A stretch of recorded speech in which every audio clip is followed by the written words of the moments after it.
Hello, Kaiju lovers. Nate coming to you here, OOC, or out of character, to let you know, well, sadly, the new episode on Mothra 1961 still isn't quite done. I've been very busy with my day jobs. Yes, jobs, plural. As well as some work for Kaiju Ramen magazine, so things didn't get done quite as fast as I would have liked on the production of episode 59, but it is well underway, and I promise you it'll be worth the wait. I'm not sure exactly how long it'll be, but it's a great discussion on a classic Toho film, and quite possibly the most ambitious drama segment I have had on the show yet, and I mean that. In the meantime, I'm sharing an abridged, and I do mean abridged, version of an MIFV MAX episode. It was a live stream I did with DiManna of the Godzilla Novelization Project and Michael Hamilton of the Kaiju Weekly podcast and my co-host on The Power Trip, a journey through the Power Rangers franchise. It was on Dragonheart to commemorate the birthday of the late, great Sean Connery. And up until now, it has only been available to MIFV Max members on Patreon, but I am including the audio that I recorded of our discussion of the film. But there is a point where we diverge and we end up talking about a bunch of other completely unrelated things. You'll notice an edit where I skip in between those. If you want to hear the completely unabridged version, join MIFV Max on Patreon, and you can listen to the entire, I believe it's 3.5 hours of us just nerding out over things that aren't all related to Sean Connery and Dragonheart. All right, without any further ado, enjoy this special bonus episode.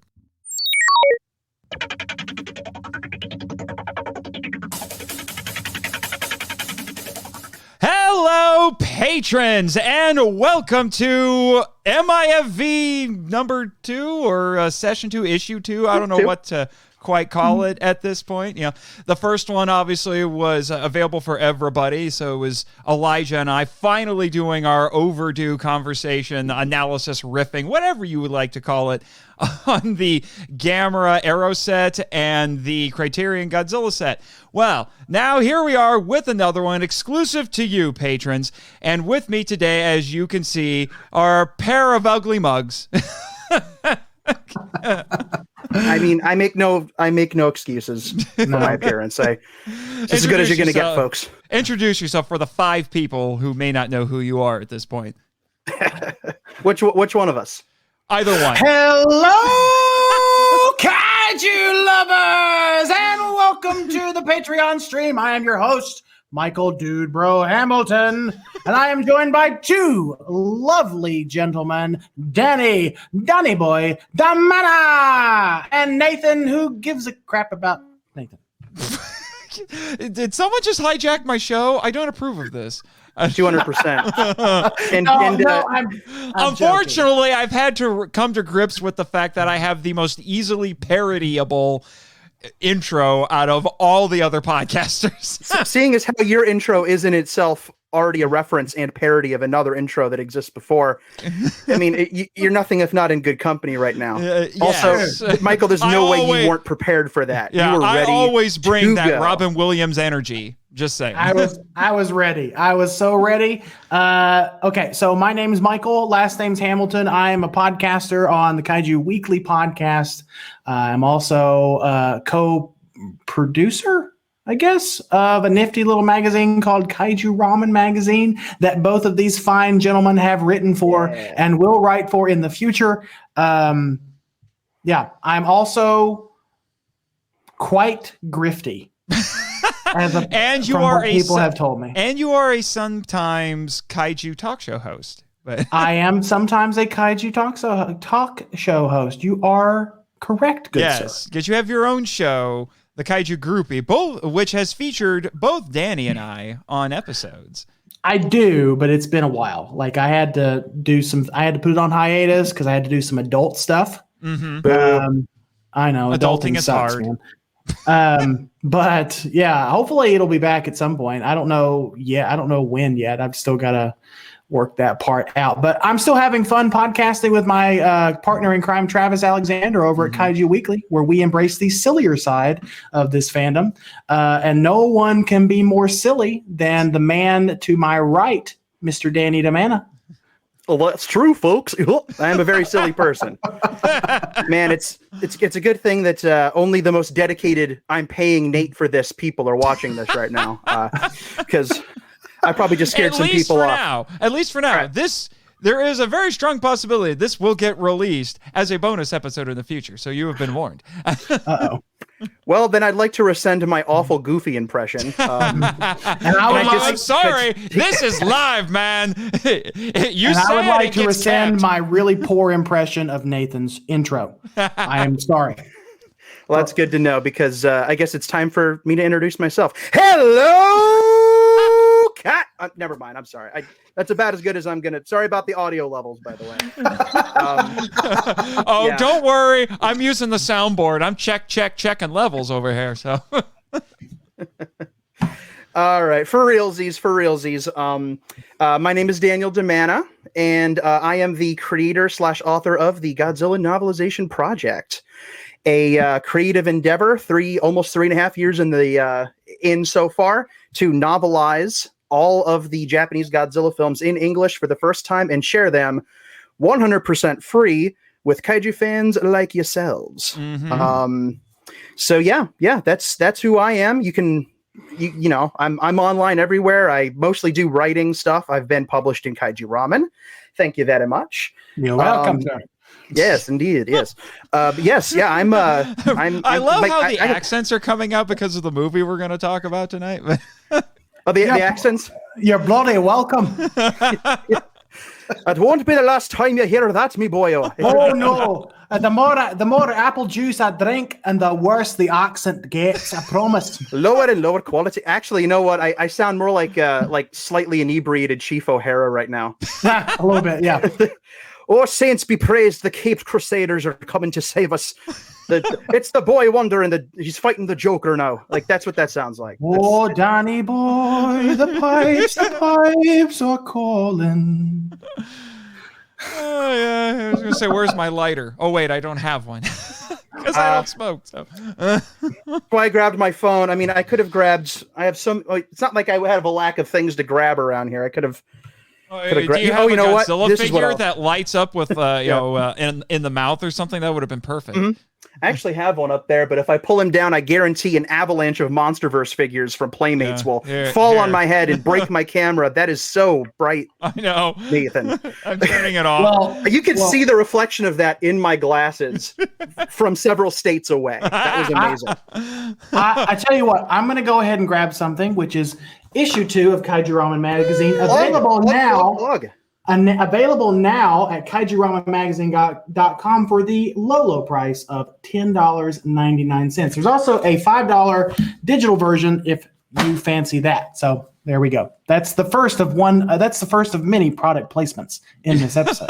I feel like I should be keeping a tally. It's just like ding, product placement.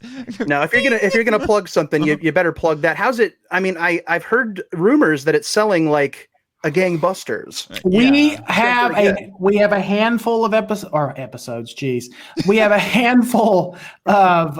It's been a long day, fellas. This is my third. This is my third podcast today. Oh my gosh! So we have a handful because of you issues. are Lord Gatekeeper. Now, Nathan, you're not going to goat me into that this time. I am Lord Gatekeeper. Anyway, we have a handful of episodes. Geez, there I go again. I have a handful of issues. Strike two, Hamilton. Left. We'll do it live.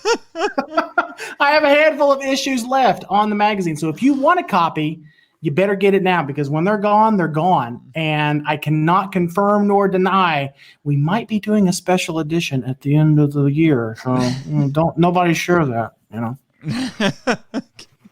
Well, and do we want to talk about a, shall we say, very high-profile person who might be getting an issue, or who is getting an issue? No, we don't, because that is not 100% confirmed, and I do not want to. I don't want to put that out there into the ether and look like a jackass. I mean, I look like I totally get it. I totally get it. But anyway, we are here. This is actually something that the two of you actually, I think it was, what was it, last fall? You guys were requesting something like this. I think I threw it in the group chat last fall as just like a fun possible thing that we could do. When did Sean Connery pass away? You're going to make me look that up, aren't you?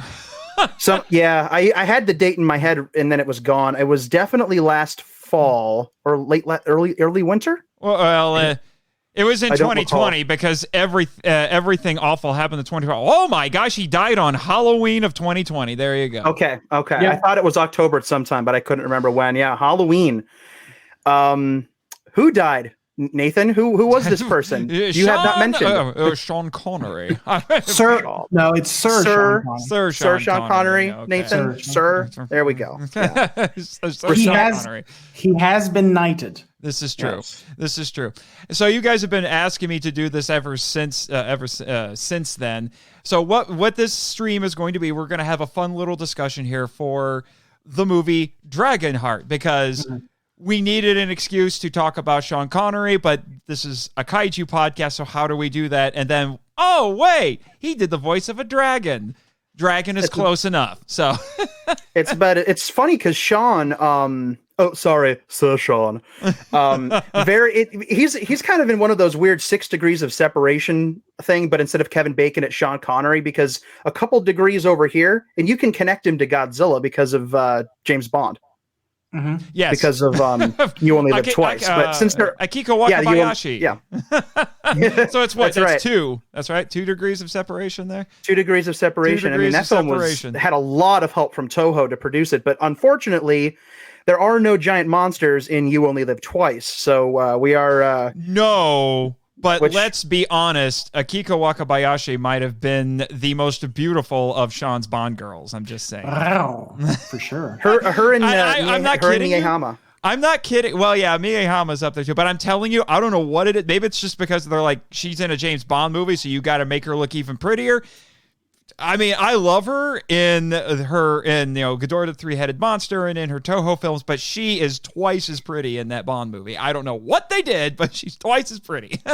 It's the Bond veneer, probably in all those films. I mean, she's just a gorgeous actress in general, and she's a good actress too. Like, she's really good. She's not in You Only Live Twice nearly enough. Honestly, because I think she could have been in there more. Miyahama's in it even less. Yeah. She came in at the very end, and she had the she got saddled with running around in a bikini for the entire last action scene of the movie. She also had the. Are we really saying she got saddled with wearing that bikini? I think that bikini was a gift to everybody. She also had the most Bonderific of names. She was Kissy Suzuki. Kissy Suzuki, and I want to say later on in one of the, oh my gosh, because eventually at some point in the Bond mythos, she has Bond's son, I believe, or his child, and I don't know if that was in a book or I don't remember where that is. It's probably in one of the novels. It's not in. I think it's in one of the novels, and I don't think it was one of the novels that Ian Fleming wrote. Yeah, I think it might have come later. Don't quote me on that. I'm not up on my Fleming, unfortunately. Yeah. I was going to say that there was wasn't there a couple of short stories written about the Bond character? So I want to say it came up in a short story, but I have no idea. You might be right about that. Again, don't quote me on any of this, but I believe Kissy Suzuki, what a name, ended up. I mean, it's on par. It's on par with Pussy Galore. Pussy Galore's worse. That's so much. Well, I mean, that's a lot worse. That's Ian Fleming and his names, man. It's so weird because you have those crazy names like that, but he literally got the name James Bond off of a book on birding that was just sitting on his shelf. Yeah, he's trying to think of like the most lackadaisical, simple name he could possibly think of. Oh, I know. How about James Bond? Yeah, but that's And now- not what we're yeah. here to talk about, fellas. This is what we're here to talk about. No, sorry, Let's Nate. stay focused, okay? This is what we're here to talk about. Hardcore. Oh, you got the VHS. I got the Yeah. Well, I mean, I also have all of them on Blu-ray, but I do have. Oh, come on. So you've This seen is my You've seen This you've seen the sequel and 3 prequels because I have seen them all. okay. Them all. Save that for the end of this Yeah. discussion because I am a little curious as I've seen none of them. I've never had an interest because I doubt they can compare. They can compare to this. I'm just saying. I'll talk a little about it at the end because am I the only person in the stream that has seen all 5 of the I Dragon? have seen the first, and that I've was seen the enough. first 2. I've seen the first 2, Okay. but I've not seen the rest of them. So And you've I seen. only you've just seen- recently saw them within the last year or so, because they were all on Netflix for like a hot second until Netflix was like, no, we don't need that. So they yanked them. So, but Yes. they were there for a while, and I thought, why not? Yeah. And I'll get into what I thought of those at the end. But Yeah. Okay. we're talking about the first one. Let me switch over here. I'm still learning how to make how to do this. So I am nice PowerPoints. Let me see if I can because this is great live streaming right here. It so is. is it Ooh, full screen for you guys? We're in now? widescreen. Cool. Okay, because I can't see the stream, but I can see the PowerPoint. Oh no! Is it gonna? You can hear us though, right? I can hear you guys. Remember, we don't want to like last time. That was an No, adventure. oh, and a good half. lord, no. So I'm still Whew. kind of figuring out how this. Actually, can I make this? Oh wait. Go ahead and hit the. No, okay, if I make it the- full, wait, yeah. If It should do it. Okay, it just goes full screen regardless. If I tell it to start the slideshow, so. Okay, because what I'm seeing at least is the show in the edit. It doesn't look like you actually pushed start Right. presentation. How about now? No, same thing. What? It's all good. You can just scroll down. We can see it. Okay. And if it's hard for some of the text to be read, either Michael or I can just read it in an accent. Yes, There you go. that's exactly what we'll do. What we can do is we can do an impression of Dennis Quaid's incredibly British accent in this film, which he definitely had. Oh, okay. Yeah. I can. Whoops. This is You're not actively making it worse, going, Nathan. This is not going nearly how I wanted it to. I am failing at live streaming. This is why I'm a podcaster. But if I make it full screen, it doesn't work, huh? No, apparently No, not. just scroll through. We can see it. It's fine. It's fine. All right. It's fine. It's all Okay. Well. Anyway, so we'll be talking. First off, I do have some. Cast and crew information here for those who may not know. So we've got, this is actually quite the cast, I gotta say. Not just Sean, Sir Sean. I gotta remember that, Sir Sean. So we've got Dennis Quaid as Bowen, so he's our human hero, and then Dinah Meyer as Kara. And I didn't realize that actually Dinah Meyer at the time was a bit of a hot commodity because she was on what was it? She was on TV at the time. I looked this up, but I can't remember what it was. If either of you guys, I know what you're talking about, but I can't recall which show. I want to say 1998-ish. Yeah, or 1997-ish. I want to say it was like someone's gonna have to look it up. I will tell you in just a minute. Yeah. She was in Starship Troopers, by the way. Oh, that's true. That's yeah, true. because That's she true. was crap. What was her name? She was in Saw. Okay, but she was in TV at the time, so That's what I'm looking she was a for. TV That's what actress. Welcome to MIFV Max. Yes, Yeah. more awesome Where extras. we Can you Only tell? the most prepared podcasters come to hang out. Yes. where we Yeah. are not familiar with the source material enough that we don't have to Google. Yeah, but anyway, We are here. I'm just going to we're go here through to the rest. talk about the Dragonheart, Yes. which we have all seen. I definitely didn't buy this at a Goodwill a while ago. This is my real childhood copy. I swear. Anyway, I'm going to go through the is. rest. So we have David Thewlis as Einan. He's our villain. Oh, he's so good in this movie. Yeah, Very and good. apparently So good. he was more of a stage actor, and that's how he got Yes. the part. I'm a big David Thewlis fan. When I was a kid, this was a lot of kids' first exposure to David Thewlis was probably as Lupin in the Harry Potter films.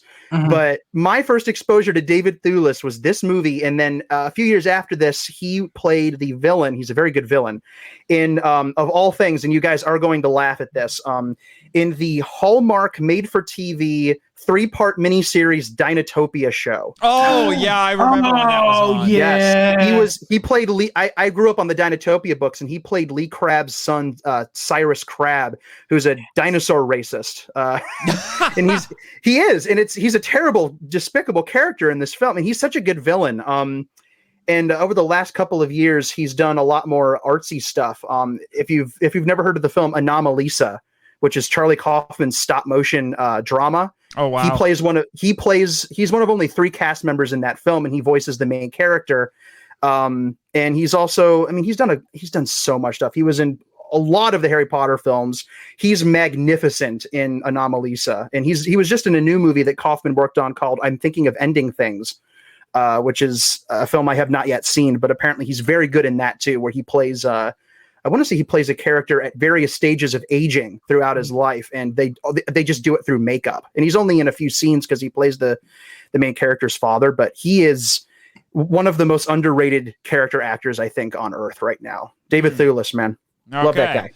Well, then we have the next fellow who's actually, I really like this character, but this dude has one of the most British-sounding names I've ever seen, which is Pete, and I hope I say this right, Pete Postlethwaite. Postlethwaite. Pete Postlethwaite. It has a kind of like apostle. Yeah. Postlethwaite. And he plays Brother Gilbert of Glockenspur.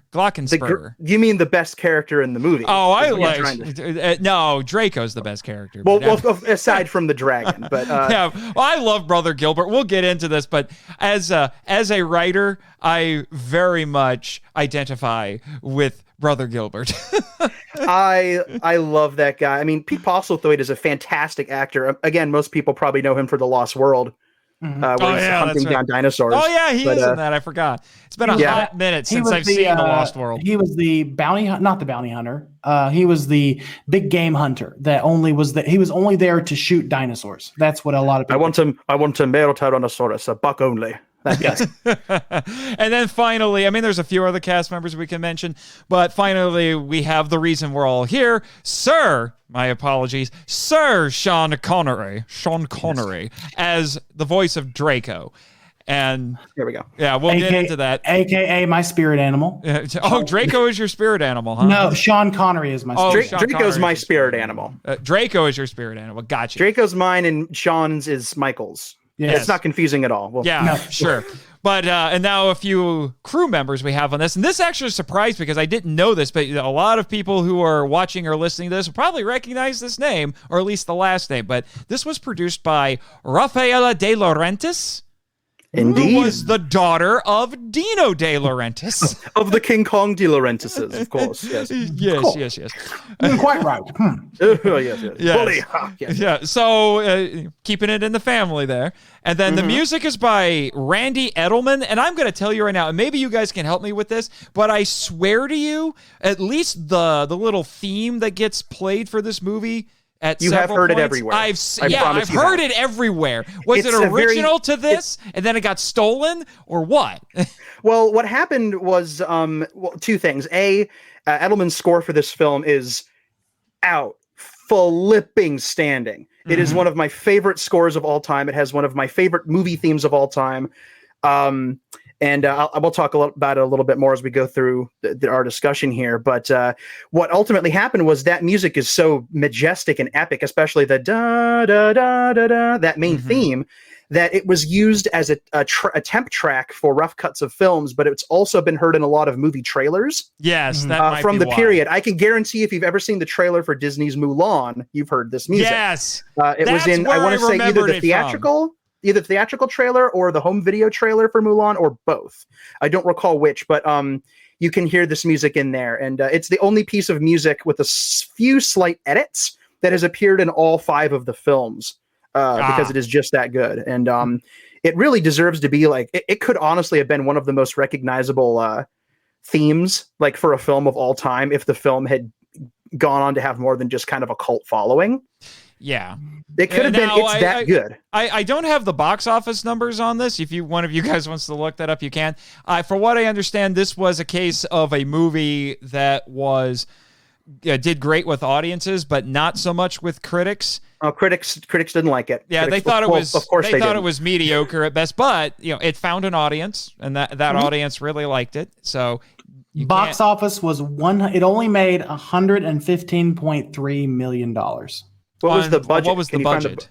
Yeah. I'm looking for the budget. Yeah. Because budget was, well, it's given me two numbers. The budget was it's given me 17 million. Wow. And 57 million. So I think might be adjusted for inflation. 50. Possibly. Regardless, that is a hugely profitable movie.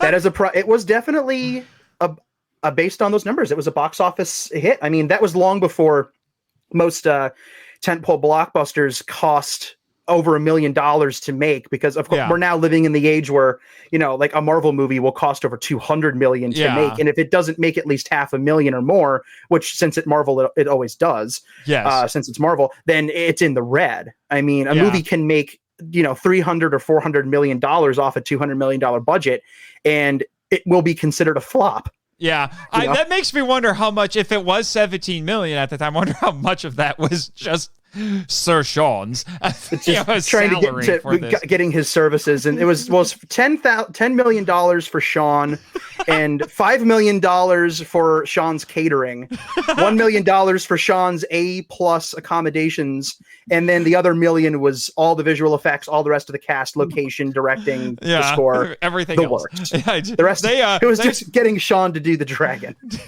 Yeah. And then another name that will be very familiar to my listeners will be the Draco was designed by Phil Tippett. Woo! My hero. Love that guy. Yep. Which actually I did not know until I watched this again, and I saw his name pop up on the credits. Like, oh, no wonder. That's why the dragon looks so unbelievably awesome. Yes. And then we had Charles Edward Pogue was our screenwriter, and our director was Rob Cohen, which I have to admit was a name that sounded familiar, but when I looked up his filmography, I'm like, oh. It's not like one of the Coen brothers. No. Yeah, there's a lot of Coens out there, but there's only one Rob Cohen, and he didn't do nearly as much as you'd think he would. He's not an untalented director. I mean, at least just based off of this film. And Dragonheart was kind of like a passion project on his part. It's kind of a shame he hasn't done more, because this is this is not an incompetently directed film. No, at all. It's very well made. Although I think looking at. We'll get into this a little bit more, but I do think looking at this film, it's a little bit of a snapshot of when it came out, because it comes out at a very interesting point. Because for me personally, the 80s was basically the heyday of the fantasy film, because there was a gazillion of them, and almost all of them are classics, or at least cult classics in one form or another. But Deathstalker, guys, am I right? but this is before Lord of the Rings came around, and not only changed fantasy cinema, but changed cinema period. But it certainly had a huge impact on fantasy films. So this is kind of nestled in that middle ground period. And it's not as bad as, say, Galgameth. But it's keeping it relevant. It's hard to be as bad as Galgameth. but it's not quite at the level of Lord of the Rings. Yeah, it's not a Lord of the Rings. Heck, it's not even a Braveheart. I mean, there are points where it feels like it kind of wants to be Braveheart, but it's it definitely wants to be Braveheart. It definitely wants to be Braveheart with a dragon. It kind of represents an odd, like you said, I kind of see it as a middle ground that also has another interesting identity, because it's sandwiched in between the epic Conans of the 80s and then the Lord of the Rings of the early 2000s.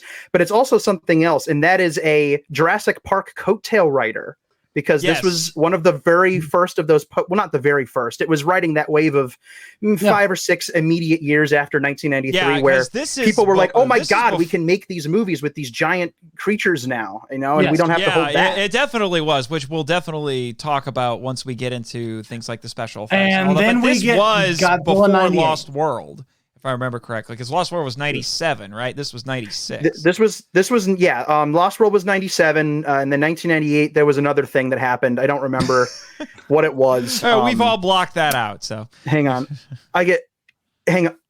You know what? It's gone. I'll think of it later. It'll come back to me. I'll just yell it in the middle of the stream. I'll remember.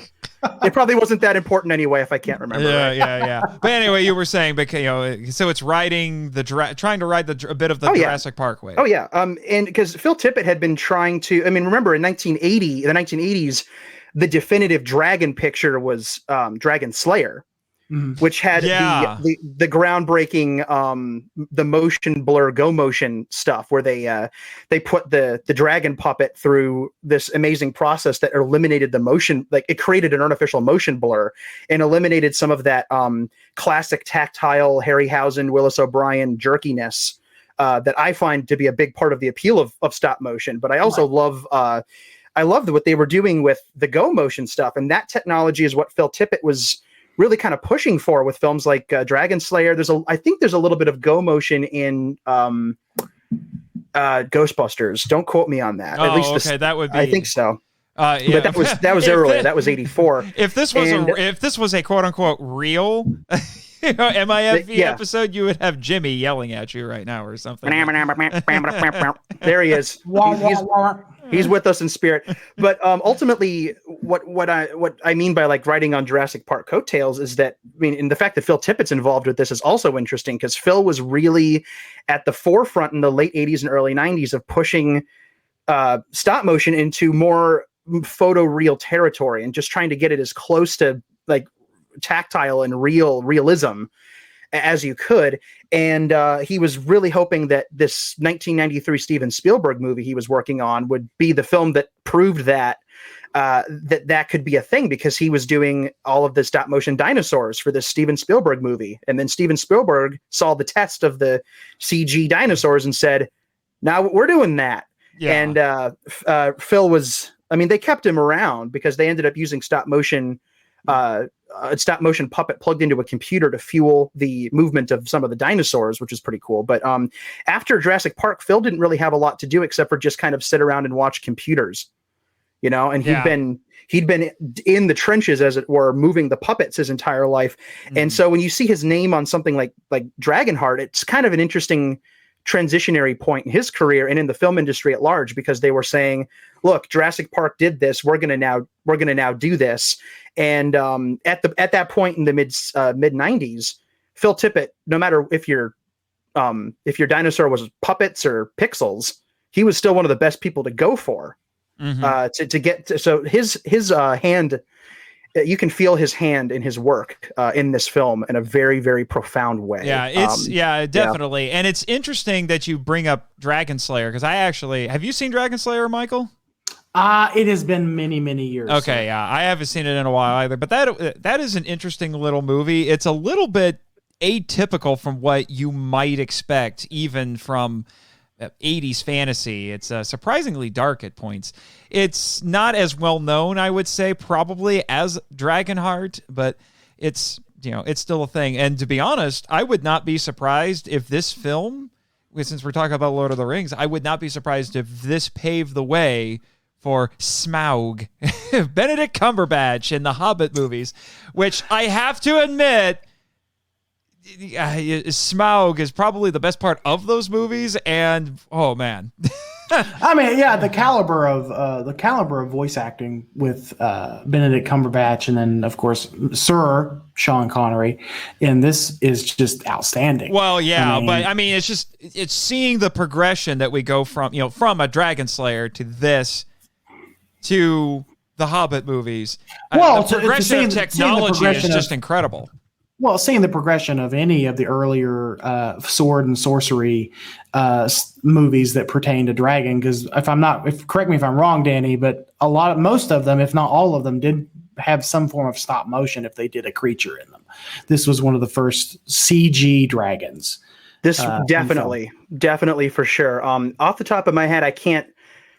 I believe it is. I believe it's the first definitely the first big blockbuster mainstream dragon, and that's something that the production team kind of prided themselves on, was they were going to, because the other thing that deserves to be mentioned is that this film was an attempt on the part of De Laurentiis and the people who are making it at Universal to recapture the bygone era of the big fantasy film. And they were basically saying, we're going to go back to the movies from the 70s and 80s that you love so much, and we're going to update it with this brand new technology. And look at what we can do now with these computers, and we can make this dragon look, more realistic than ever before. And he can lip sync, and he can do all this stuff. So they were definitely going for that, and so they did kind of tout this as the first of the new era, quote unquote, new era, dragon films. This is going to be They say it right here on the tagline. I mean, it says, "You will believe." That was the tagline. Not the most original of taglines, but I think you will believe a Sean Connery. Right. Yeah, I was going to say it's definitely hearkening back to not George Reeves, the Christopher Reeve Superman. You will believe a man can fly. To bring it up into more modern context, I would venture to guess that it's a film like Dragonheart is what inspired the mechanics for what we got in Game of Thrones. If anyone is familiar with the dragon, I would not be surprised by that. This is the forerunner. This is, like we've talked about, this is the first CGI. It may not be the first, but it's at least one of the earliest CGI dragons. So, they got the mechanics of the creature right in this film. So I'm sure that paved the way for others. I believe it, for sure. Yeah. So I took a handful of notes while I was rewatching the movie this week, just to use as potential discussion starters on here. The first thing I want to bring up is, because it's been a hot minute since I'd seen this, I forgot how witty this script is. It is a very. In fact, as we go through here, there's a few. I've actually wrote down a few of what I thought were some of the best lines. So, I mean, it's not meant to be a comedy, but there are definitely some witty comedic moments. I mean, I miss when. Because it feels like this used to be more of a thing. There was a time when, even if your movie wasn't a comedy, but putting some good wit into the movie actually really enhanced it. It was before the era where writers would put jokes into the script that basically halt the script in its tracks just to tell the joke, and then it starts again. Bathos. That's what it's called. Interesting. Okay. Mm-hmm. Recently graduated with a master's. There you go. You bragging about your master's degree. No, that's actually really cool, and I do agree. This script is, again, it's not comedic. It's witty. That's a good word for it, because this is also a film full of witty lines and witty moments. Our introduction to Draco after the prologue section is one of my favorite bits of the film, where Pete Postlethwaite's sitting on his head trying to get his quilter right, and he pokes the rock, and the eye opens. Yeah, and although there's even a music sting that goes brink. Yeah, although that was an ability that Draco never did again, and I'm thinking that would have come in handy at a few points, because he's camouflaging like a chameleon. Yeah, he has a chameleon effects, and they do use that in some of I know they use it in the second film, and they definitely use it in, I think, all the sequels. Maybe not one of them. I don't recall. I've only seen 3, 4, and 5 one time each, but it's definitely an interesting ability that you don't like. I don't pretty sure a dragon had never done that before on camera, where it was. I mean, obviously that was like a thing with CGI, where it became the Rock, and then, in the second film you see him turn into the Rock, and in this film you see him as the Rock, and then he becomes real. But that moment is played for a laugh, and not one that stops the movie dead in its tracks. It's a laugh that, it's a wink at it's literally a wink at the audience. Yeah. That scene is literally a wink. It feels like it's still part of the world. It's still a part of the world, as opposed to being a wink at the audience. That sort of a thing. Yeah.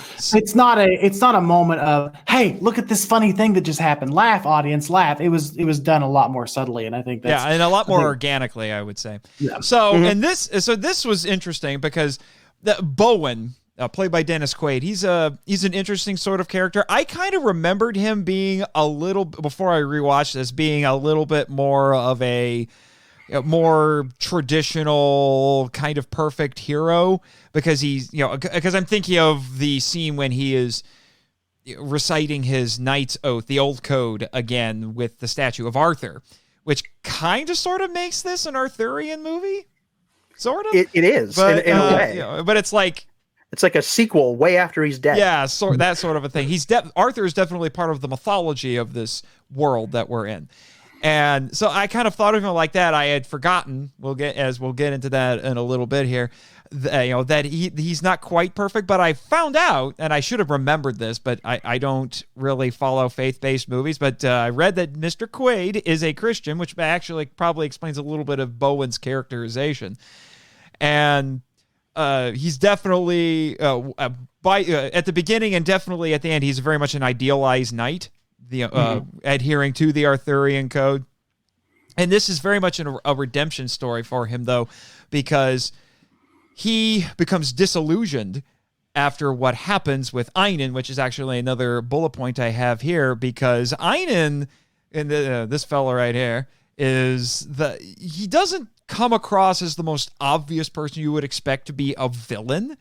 He's not big and intimidating, and physically anyway.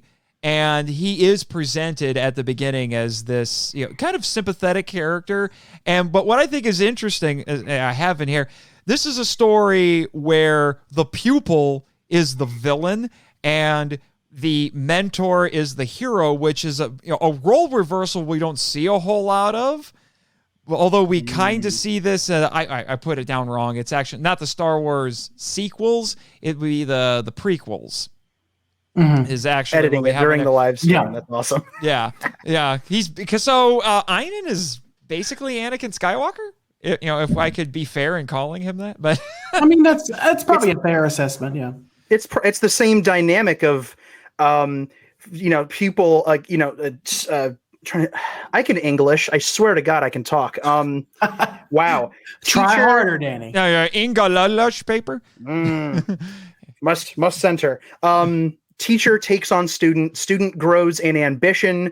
Ultimately, a student seeks to become better than master by, turning to a dark side. He lets the dark part of his heart out, and it consumes him, and he becomes callous and evil, and he wants more power, and he ultimately forces the master character out, and the master character, the teacher, is presented with the very real, threat of having to potentially kill or be responsible in the death of this person that he looked at as being like a son, because he does kind of see, because he's a teacher figure, but he's also a father figure, and he considers himself a failure on both fronts. In this film, he sees himself as a teacher who failed a student, and as somebody who could be a father when Einan's actual real jerk king father couldn't be there for him, and obviously they didn't have a relationship. And that's the interesting thing in this, because we see even before he gets Draco's heart that there's a seed of darkness in him already, because he's definitely ambitious. And the having Draco's heart only just brings that out, just brings more of that out. And we realize that Bowen was blind to all of this, and he didn't see it. So, because same as Obi-Wan, it's the same dynamic. Yeah, Obi-Wan, because he kept saying to Draco, "Oh no, he's a good man. I've trained him. I've taught him all these things," and he didn't realize until afterward that that he was wrong the entire time. And the implication seems to be that Einan is twice the tyrant that his father was. Yeah, he rose to become, and that's literally at the beginning of the movie where Bowen is watching with Einan the raising of a village at the hands of the king, and he says, "Remember the code, boy, and remember that you can be greater than your father, but when Einon says, "I promise you, I will be greater," the two of them are talking about two different things. Bowen dreams that his apprentice will be a better man, a better person than his father, but Einon's interpretation of "I will be greater" is I will be more powerful. I will have more power. I will do things that my father didn't do and wouldn't do in order to get that power. He was weak, where I will be strong. Yes. And Bowen doesn't see that, and he thinks that he failed him until he finally finds out that that's not the case, and that Einon was always this wicked soul. And it's a very sad story on that front in a lot of ways.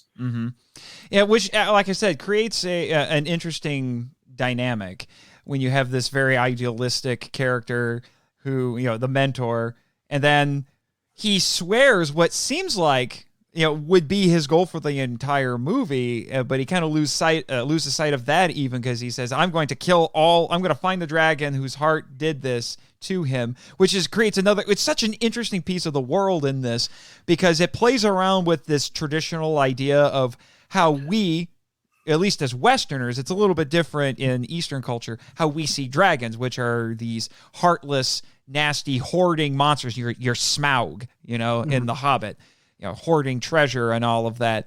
And people do see dragons like that in this world, but the truth is that, at least in this movie, I don't know about the other ones, dragons are actually noble creatures, but they are seen as evil. So Bowen says, I'm going to kill the dragon who did this.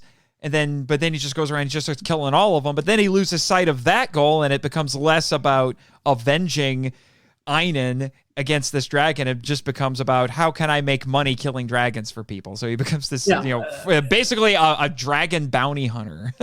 Dragons in this world are benevolent,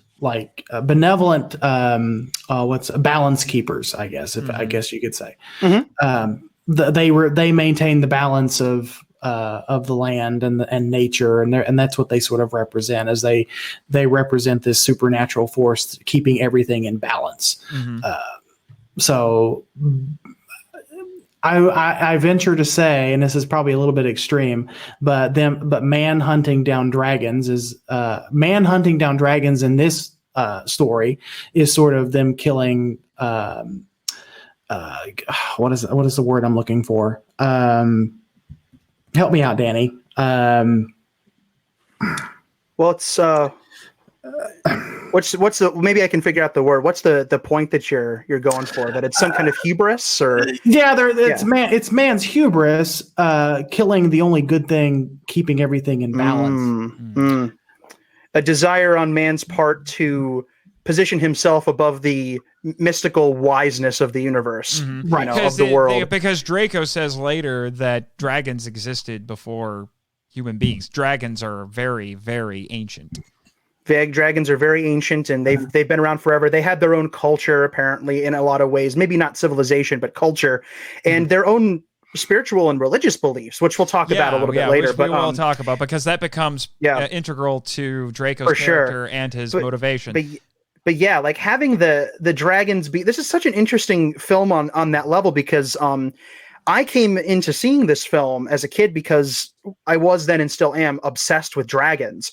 I love dragon movies. I love dragon books. I love dragon mythology, just anything to do with dragons, and the disparity of how they're portrayed in different cultures. Because when you look at a film like Dragonheart, which is obviously supposed to be this medieval European kind of story, wherein, I mean, basically the template for that is St. George, the St. George dragon, where there are these treasure hoarding, women stealing, creatures that come from hell. They're horrible, But then you have the Eastern, view of dragons, where they are a lot more like how Draco is spiritually, and in terms of his personality in this film, where they're wise, they often speak, they have magical powers, they guide humanity. So I see Draco as an intersection between those two. He's kind of like a perfect mixture between the legend of St. George's dragon and the legend of Hongxi, who was the first emperor of China, who, according to mythology, upon deciding that it was his time to depart this mortal coil, transformed into a great dragon and flew off into the sky. And it was apparently this dragon in the form of China's first emperor that gave humanity things like writing, calligraphy, written and spoken languages, art, things, religion, fireworks, all kinds of stuff. According to that mythology, did he belch the fireworks? Is that what a bunch of a bunch of 4th of July firecrackers. They didn't explode out of his mouth. He just opened his mouth and a bunch of like bottle rockets fell out. It wasn't nearly as majestic as you might think it is. More like Molotov cocktails. There you go. Yeah. But according to that mythology, all that stuff came from a dragon that looked at humanity and said, "I would like to teach the people these things." And it's almost like they took that idea of a wise, ancient dragon with great wisdom and, mystical powers and a connection to the heavens and to the stars, and kind of took it and put it into the body of a traditional European style, 6-limbed, two arms, 2 legs, 2 wings, 6-limbed European dragon. Mm-hmm. And it's like they combined the two in a way. And then they give it Sean Connery's voice, which is inspired. Yes. Yes, it is. It's a cool mixture of the two. Yeah. I like it. Yeah. So my next talking point, it's actually the you had hinted at it already, Danny, but the introduction of Draco, which I actually think was really good. Oh, because so good. he's in the shadows and you don't get a full body shot of him. You get a couple of close-ups, but you don't get to see him fully, and it really creates mystique around the character. And it's at that point he's more than a presence, but since you're not really seeing him, the entire scene is being carried by Connery's performance, and it's all the stars shining tonight. I love it. Yeah, I mean, it's they're making the audience wait, because obviously it's Dragonheart. We know there's a dragon in it, so they're drawing out the suspense by not revealing Draco immediately. Mm-hmm. You see what is it? You see a couple of eyes and a claw and his chest, and that's it. Mm-hmm. Yeah, you don't get the full body reveal until much later. During the great duel scene, I think that's what people call it, but the duel between Bowen and Draco. Oh, Draco. That entire sequence is A+. Oh yeah. We'll get to that. Now the stalemate. Oh, okay. Oh yes, the stalemate.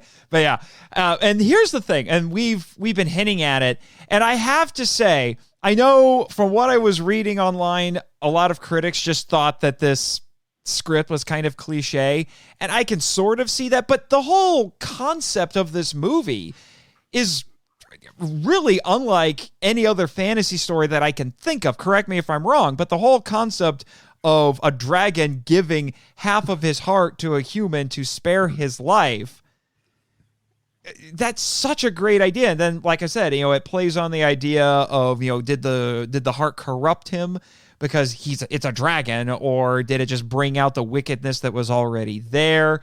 It creates such a wonderful dynamic. But I've not seen a story quite like this anywhere else. But if either of you guys can think of something remotely close, I would love to know. Well, I can't think of anything that's an approximation. And there are stories in mythology of the gods gifting humanity with pieces of themselves and weapons and things that come from them, and then it falls upon humanity or the specific person that's been given that thing to either use it for good or for evil. And again, it all comes back to Harryhausen in my brain, but I think of Clash of the Titans with Zeus commanding 3 of his gods to bestow upon Perseus 3 heavenly weapons. And they just kind of hope he uses them right. And he honestly doesn't really. I mean, he uses the helmet to mess around. He doesn't really do anything that he listens to Calibos with it, but he doesn't actually and then he loses it. He kind of wasted that. And then he ends up using the shield for exactly the reason that Zeus told him to use it. He used it in a wise way. And there are other stories out there from around mythology of like a piece of something greater than man, some kind of god or some kind of beast saying, look, here's this thing that I'm giving you. Here's a part of myself in some way.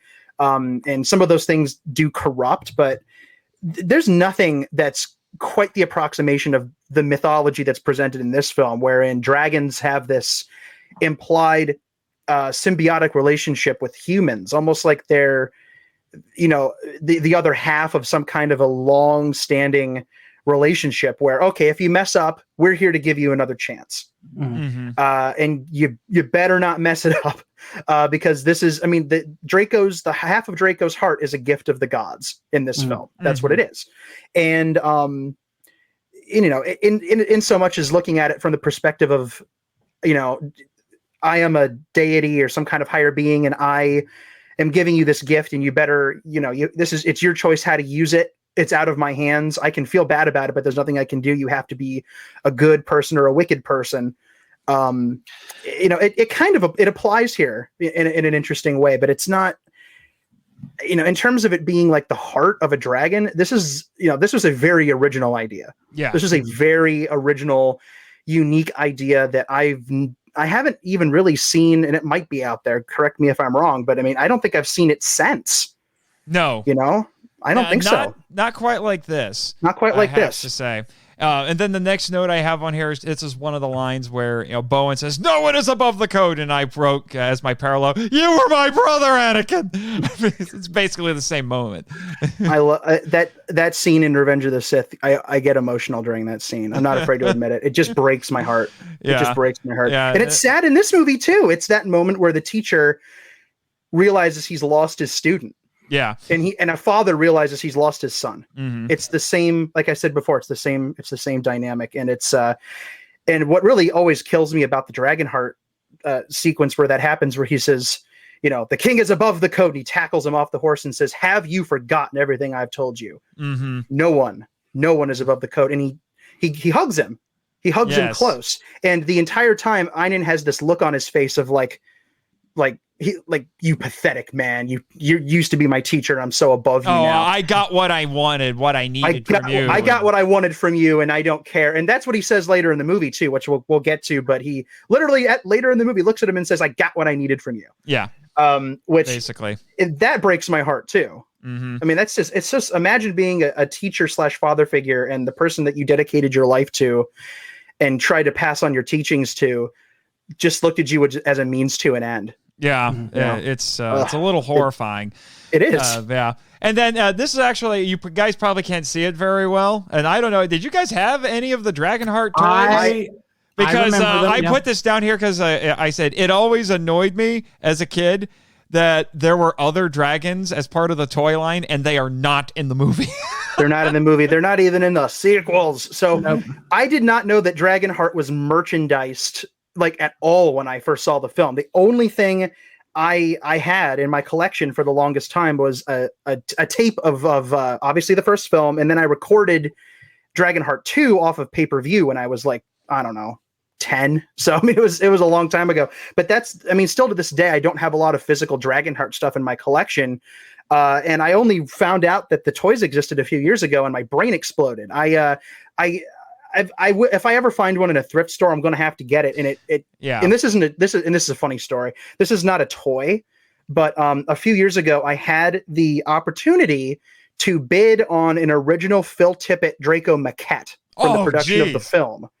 And it was more affordable than you think it would be, considering what it is. And I don't think, I think somebody got it eventually, but nobody else was interested. And I just kind of watched it at this auction forever, and nobody cared. Nobody gave a crud about it, and I was like, "Oh, come on!" I didn't get it because I was flat broke at the time, and obviously couldn't afford it. If it had happened a few years later, I probably would have snapped it up. But hopefully, it went to a good home. But I did almost get a production maquette, and that would have been. That would have been incredible, but no, there were at least, I found 2 of them. I remember there being 2 of them. These were the 2 that I found just doing a quick Google search for some images on here. One is called the Medusa Dragon, interestingly, and then the other one is called the Razorthorn. So Razorthorn. Now that's a cool name. I ended up making my own stuff from that, because when I was a kid and there weren't toys of the movies I liked, I made my own out of like clay and styrofoam and stuff. Mm-hmm. And I had like just generic dragon toys that I pretended was Draco. And at a certain point when I was a kid, I actually sculpted a model of the heart that separated into two halves. And that I would I don't know what the heck I made it, and then I was like, cool. Now what? Yeah. Like what do I do with this thing now? So I it's in a box somewhere. Yeah. I don't think I ever got rid of it, but I do have a Dragonheart somewhere. Yeah. From what I was seeing online, they do have figures of the characters, at least a couple of them. I know there's one for Bowen for sure, and there's an Einen out there somewhere. And there's a big figure about the same size as this of Draco. At the very least. So there's a jumbo size. There's a 10-incher or a 12-inch figure of Draco out. Yeah. It's big. Yeah. It's impressive. I remember seeing it on the shelf. I'm like you, Danny. I remember the stuff, but I don't recall ever desiring it at the time. So I just did not pick it up. Yeah. Kicking myself now. Yeah. So moving on to my next set of talking points, believe it or not, despite the fact that this got mediocre reviews, lukewarm reviews from critics, it actually won several awards, including, and it's interesting to talk about this, it won the Oscar for Best Visual Effects. And let's park here for a little bit, because it's a big draw for the movie. It's not just that it's Sean Connery and it's a dragon, but it's the special effects.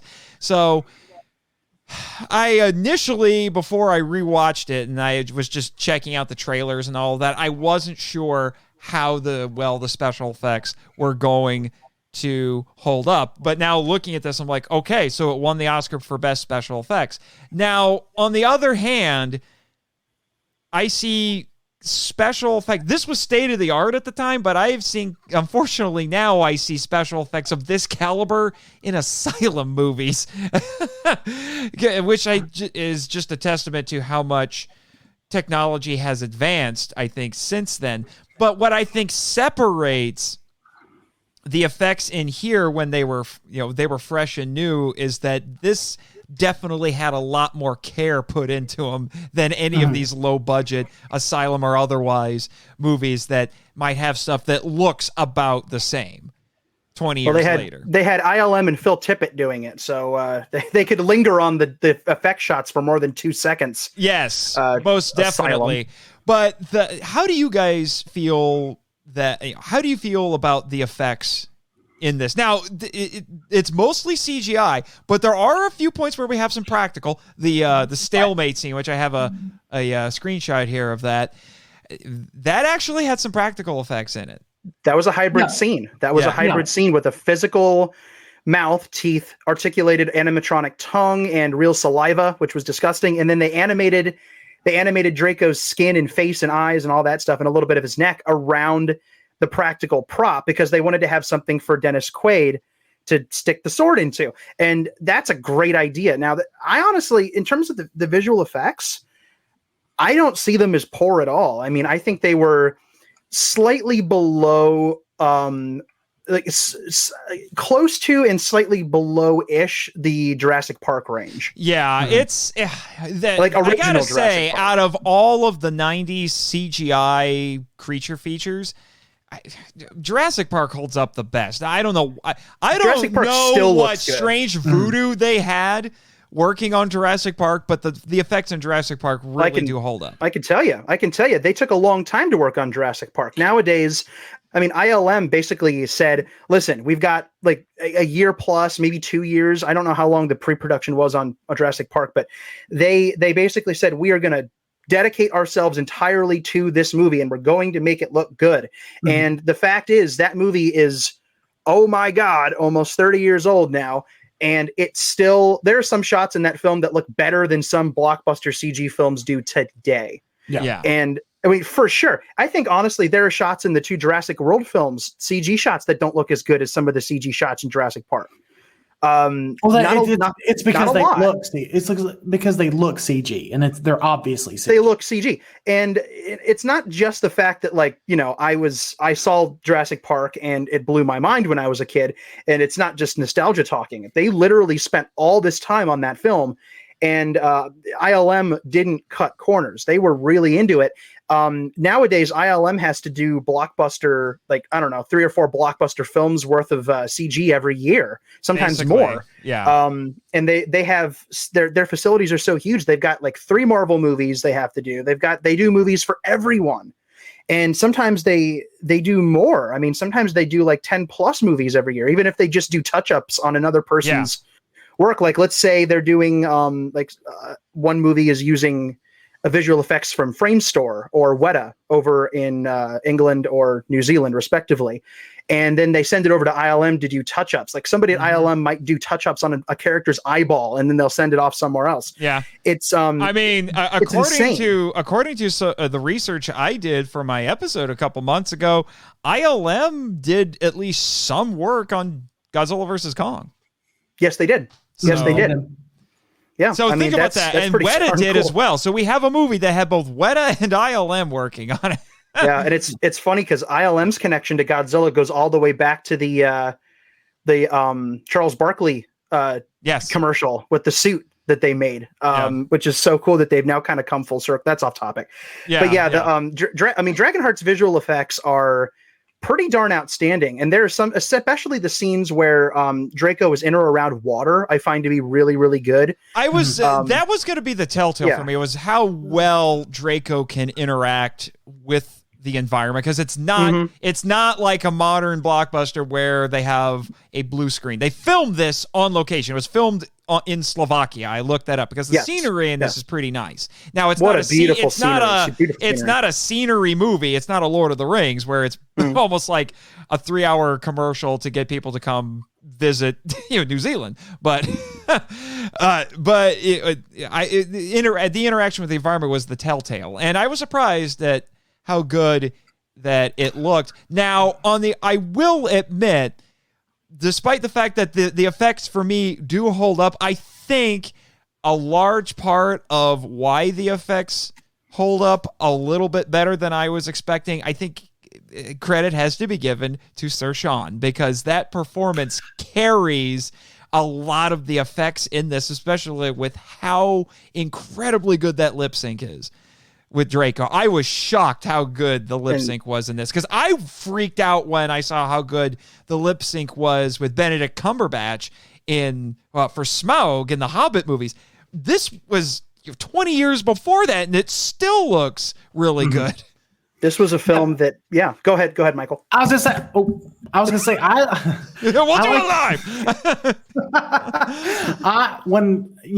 when Travis and I review movies and we talk about them on the podcast, I like to take things in context of when they were made and trying to think about the technology they had at the time. Now, there are the podcasts that like to complain and moan about, CGI is not as good as it is. Well, but you're comparing a 25-year-old movie to one made 2 months ago. You're trying to. This would literally be just purely from a technical standpoint, comparing this to Smaug in. It's not fair. In Battle of Five Armies, because Smaug is in Battle of Five Armies for about 20-30 minutes. Yeah, it's not fair. So, given the technology they had at the time, I mean, I would say that this is outside of Jurassic Park, which is really kind of an anomaly as to how good it is for like early to mid 90s. This has to be. There's a reason why this film won Best Special Effects Oscar. Yes, because it is good. Draco interacts with the environment so well. And now, like you said, Nathan, now they have blue screen and green screen doing all the scenery. And so it's a lot easier to have a CGI character interact with, because they can do all that stuff digitally and make sure it looks good. There's a special kind of art to meshing together natural scenery and a CGI entity that takes some real skill and some like just some real balls, really. And I think the Dragonheart really pulls it off here and makes it believable. And like you said, Nathan, the real telltale sign usually is how not just interacts with the scenery, but interacts with water, because water is constantly moving. Yeah, water is notoriously difficult to animate, particularly in a computer. It is ridiculously difficult to animate because there's a quality to water that it's difficult for a computer.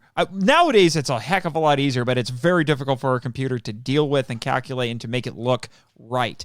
But most of it's AI now. Most of this that you see in movies now is they just plug it into the computer, and the computer does all of the predictive work on where something's going to move, what it's going to look like. But back when this film was made, again, just a few years after Jurassic Park, all of that stuff had to be keyframed.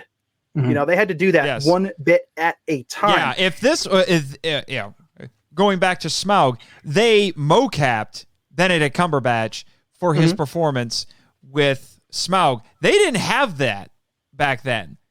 I imagine what they were probably doing is watching Connery in the sound booth and then keyframing it to match Draco's face up with his. That would be my guess. I haven't looked into it that deeply, but that would, because they didn't have the mocap technology like they do now. But we keep comparing this to Jurassic Park, but there's one, I think, and I've already hinted at it. There's one very important thing that separates this, and probably why, even though from a technical standpoint, this may not be quite on par with Jurassic Park, but there's one very important thing that separates Draco from all of those dinosaurs, and that's that Draco is an actual character. And like I said before, this special effects lean heavily on Connery's performance, and it really elevates this. This showed that not only can you make monsters, or animals, because the dinosaurs in Jurassic Park are not really monsters per se, they're animals. But this showed that not only can you do that, you can make a CGI character, and it works. Again, this is before Lord of the Rings, before Gollum was really the first CGI character that people were like, oh my gosh, we can use this technology and we can make a real character with it. I'm like, well, did you forget about Draco? I mean, it worked with Draco, and it's also still a couple of years before the infamous Jar Jar Binks, another attempt at making a CGI character. Oh man, I watched Rabbit Trail. I watched that movie not too long ago. Oh, it looks so awful. Like the way Jar Jar interacts with the environment is just... Jar Jar looks dated now. it's not good. And again, I'm breaking my own rule. I'm comparing it to what we see now. But back in the day, Jar Jar was probably like, oh my God, that's amazing.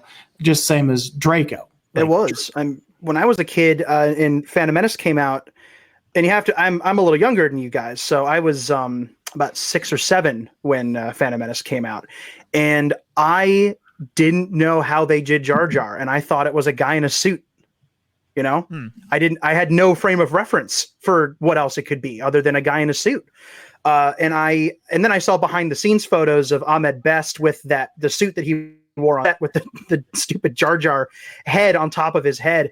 And I'm one of those rare people that does not despise Jar Jar. I don't hate Jar Jar either. No, so high five to the not Jar Jar haters. Yeah. Yes. Don't tell the Monster Island Film Vault version of you or Jimmy. Oh no! It's just Jimmy. Jimmy is the only one who hates the prequels. I thought Nate you both is did. okay with the prequels. Well, then that works fine. But still, honestly, still to this day, Jar Jar exists as, watching that film, a really interesting snapshot of what they were experimenting with, because they were working on Jar Jar tech at the same time they were working on Dragonheart, because the pre-production on the prequels went all the way back. But honestly, still looking back on it, all this time later, I think Draco deserves a spot on the list of breakthrough visual effect characters. Because he was a milestone in a lot of ways. King Kong was the first big one. And also noteworthy because, again, a special effect that is a character. A special effect that is a character. I'd put Godzilla on that list. Yes. Honestly, for 100%. I'd put Gollum and Smaug on that list as well.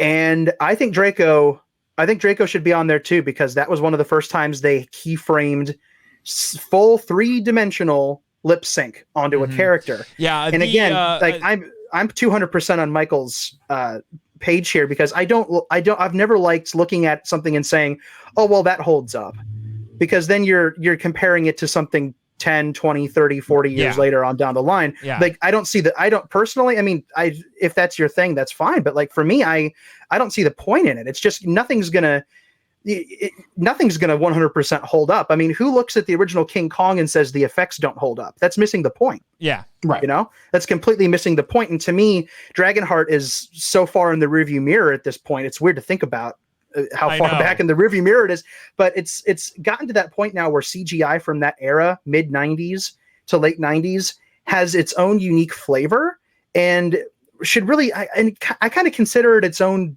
brand of thing. Like, I consider Willis O'Brien's version of stop motion to be its own thing, Harryhausen's to be its own thing. The Phil Tippett's and Jim Danforths of the world have their own stop motion, and then there's like the early 90s, mid 90s CG, the Jurassic Park, Lost World, this film, Godzilla 98 even would fit into that category. Something like Independence Day fits in. The effects in this hold up way better than Godzilla 98. No, it does. It does. This film definitely has... yeah, for sure. I mean, I have nothing else to add to that. It's definitely, I mean, better film, better visual effects. And the only time I can think of, pre the modern era where you can just, you can mocap a person's face to get perfect expressions on CGI characters.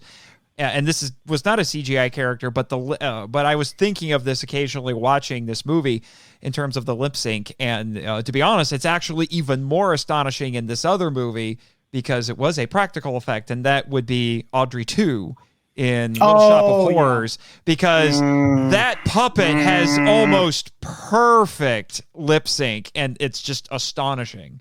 I still can't, like, oh my God, whenever I watch it, and I know how they did it now, but when I was younger, I was like, how do you do that? It's completely 100%, like, it's 100% real.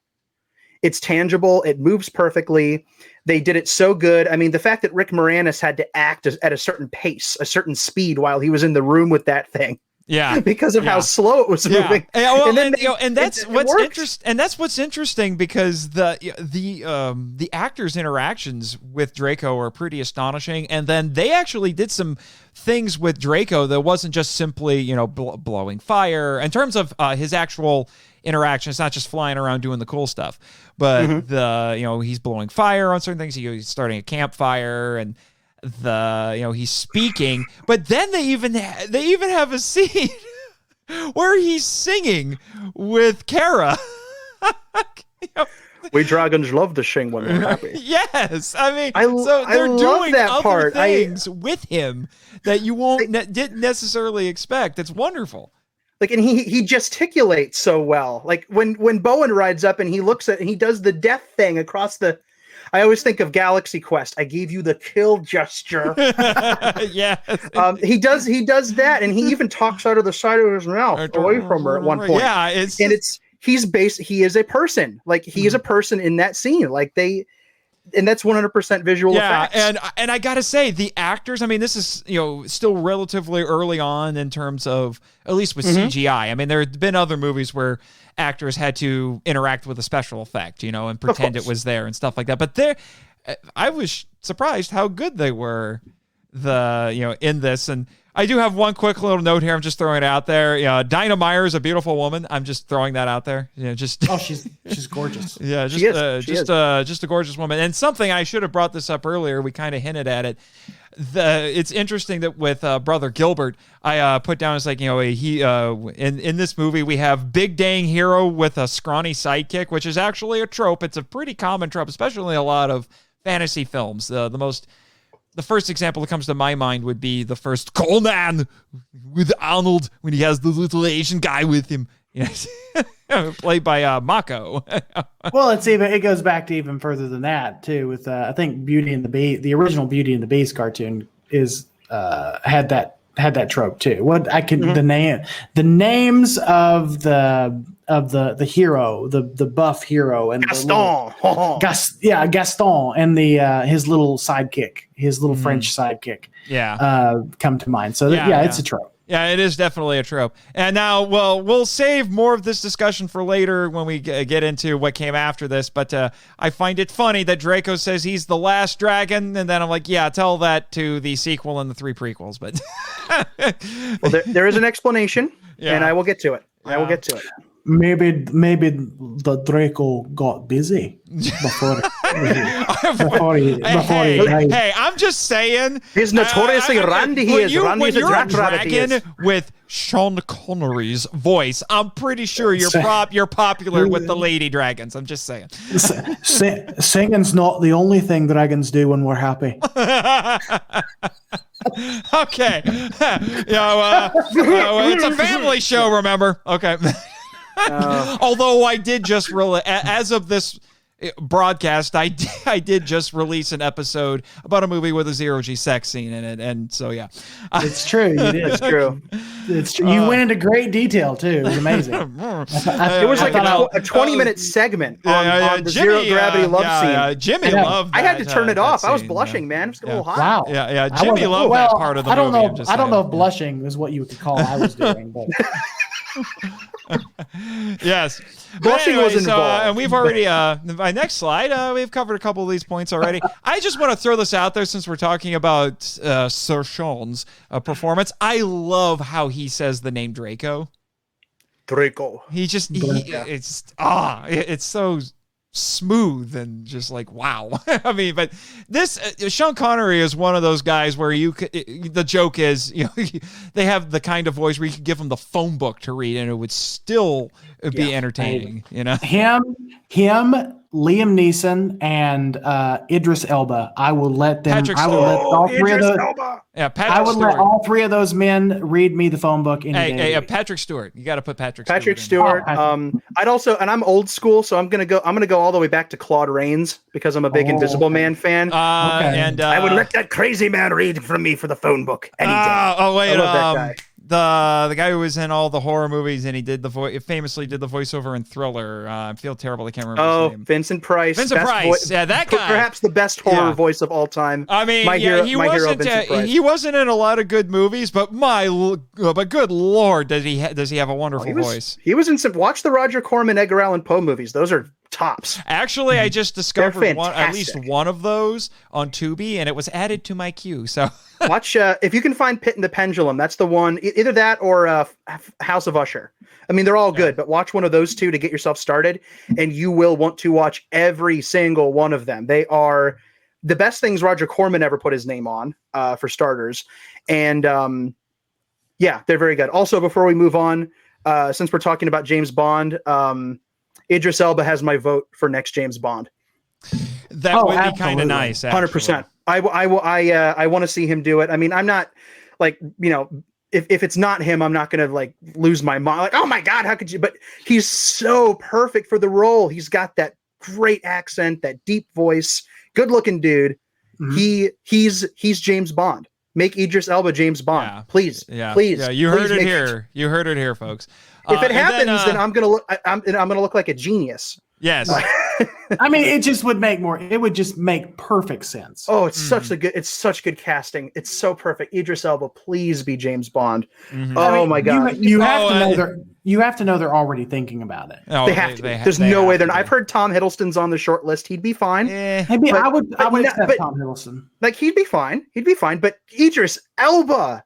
Yeah. Come on, please. Yes. Like that's so perfect. I love that dude. Yeah. So we've talked about Connery and the script and all that. Another one of my favorite lines, and I have to think this. This is a very nice. This had to have been a little bit of a rip from the headlines, sort of a joke, mid-90s and all of that, where Bowen is trying to he's trying to get him to, at the very least pretend to eat Kara as part of one of his schemes, his get rich quick schemes. And he says, no, I won't do that. It's like, well, you ate those other dragon slayers. Like, and then he says, I merely chewed in self-defense. I never swallowed. What a brilliant line. Which and that makes me think of the Bill Clinton thing where someone asked him if he'd ever done weed and he said, I did, but I did not inhale.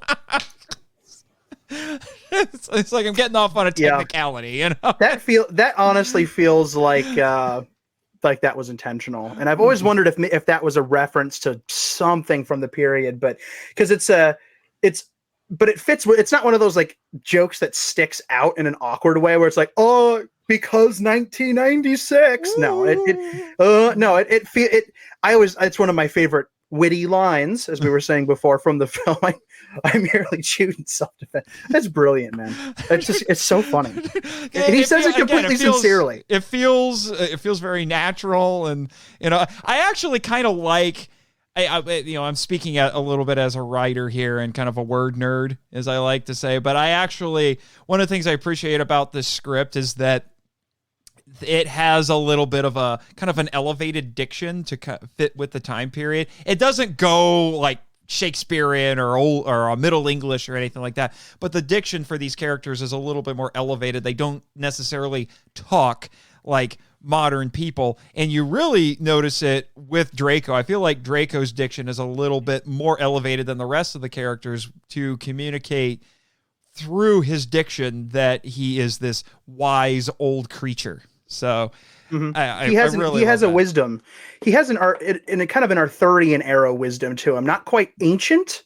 He has ancient knowledge, but he has this eloquent, slightly older. He's a gentleman. Yes, he's a gentleman. He feels like a warrior and a gentleman. Yes. Yes. Yeah, which goes along with my next point that I had on here, which is, I've already talked about it a little bit before, and for those of you who are wondering, I do have the old code written out on a slide for us to read.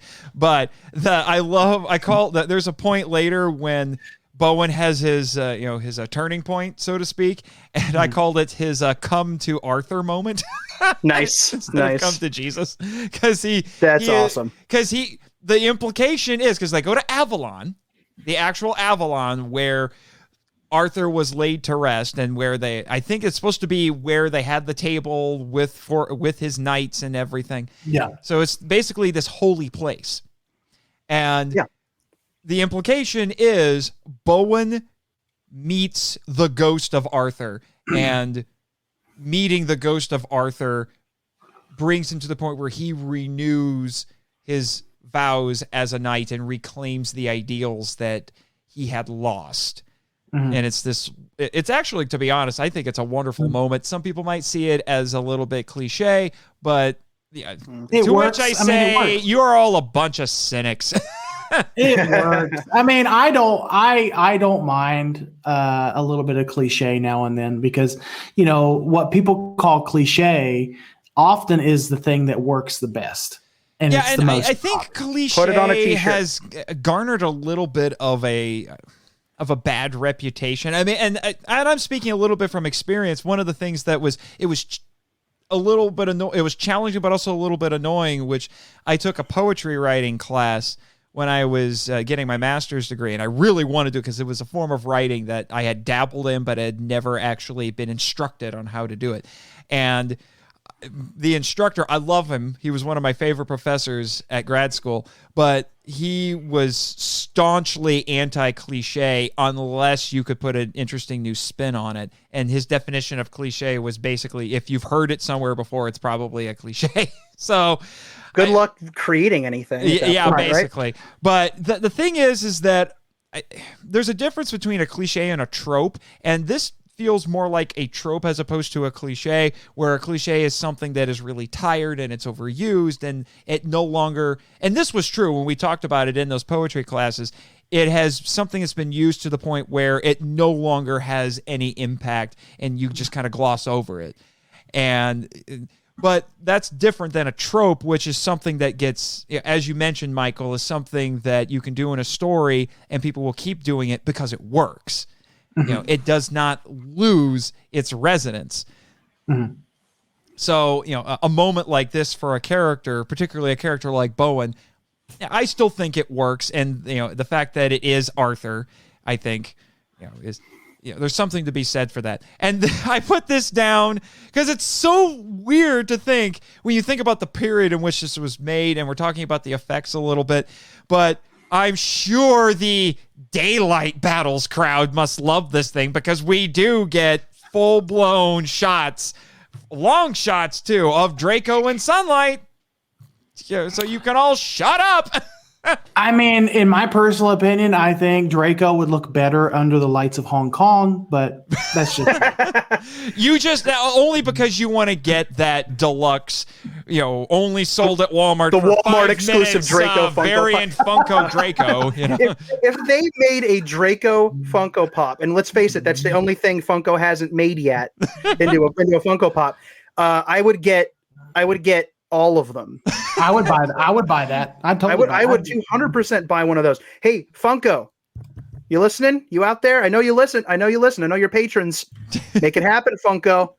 Make it so, Funko. Funko Draco. And then while you're at it, make a Funko Bowen so we can take the Funko Bowen and put it on top of Draco so it's like he's riding him or something. What they need to do is because Funko also makes the reaction figures, the little reaction figures, and I can't reach him. He's over there, but I have reactions, Jaws, the shark from Jaws, and it's made to scale so that you can put the reaction 2.5-inch quint into his mouth and he'll eat it.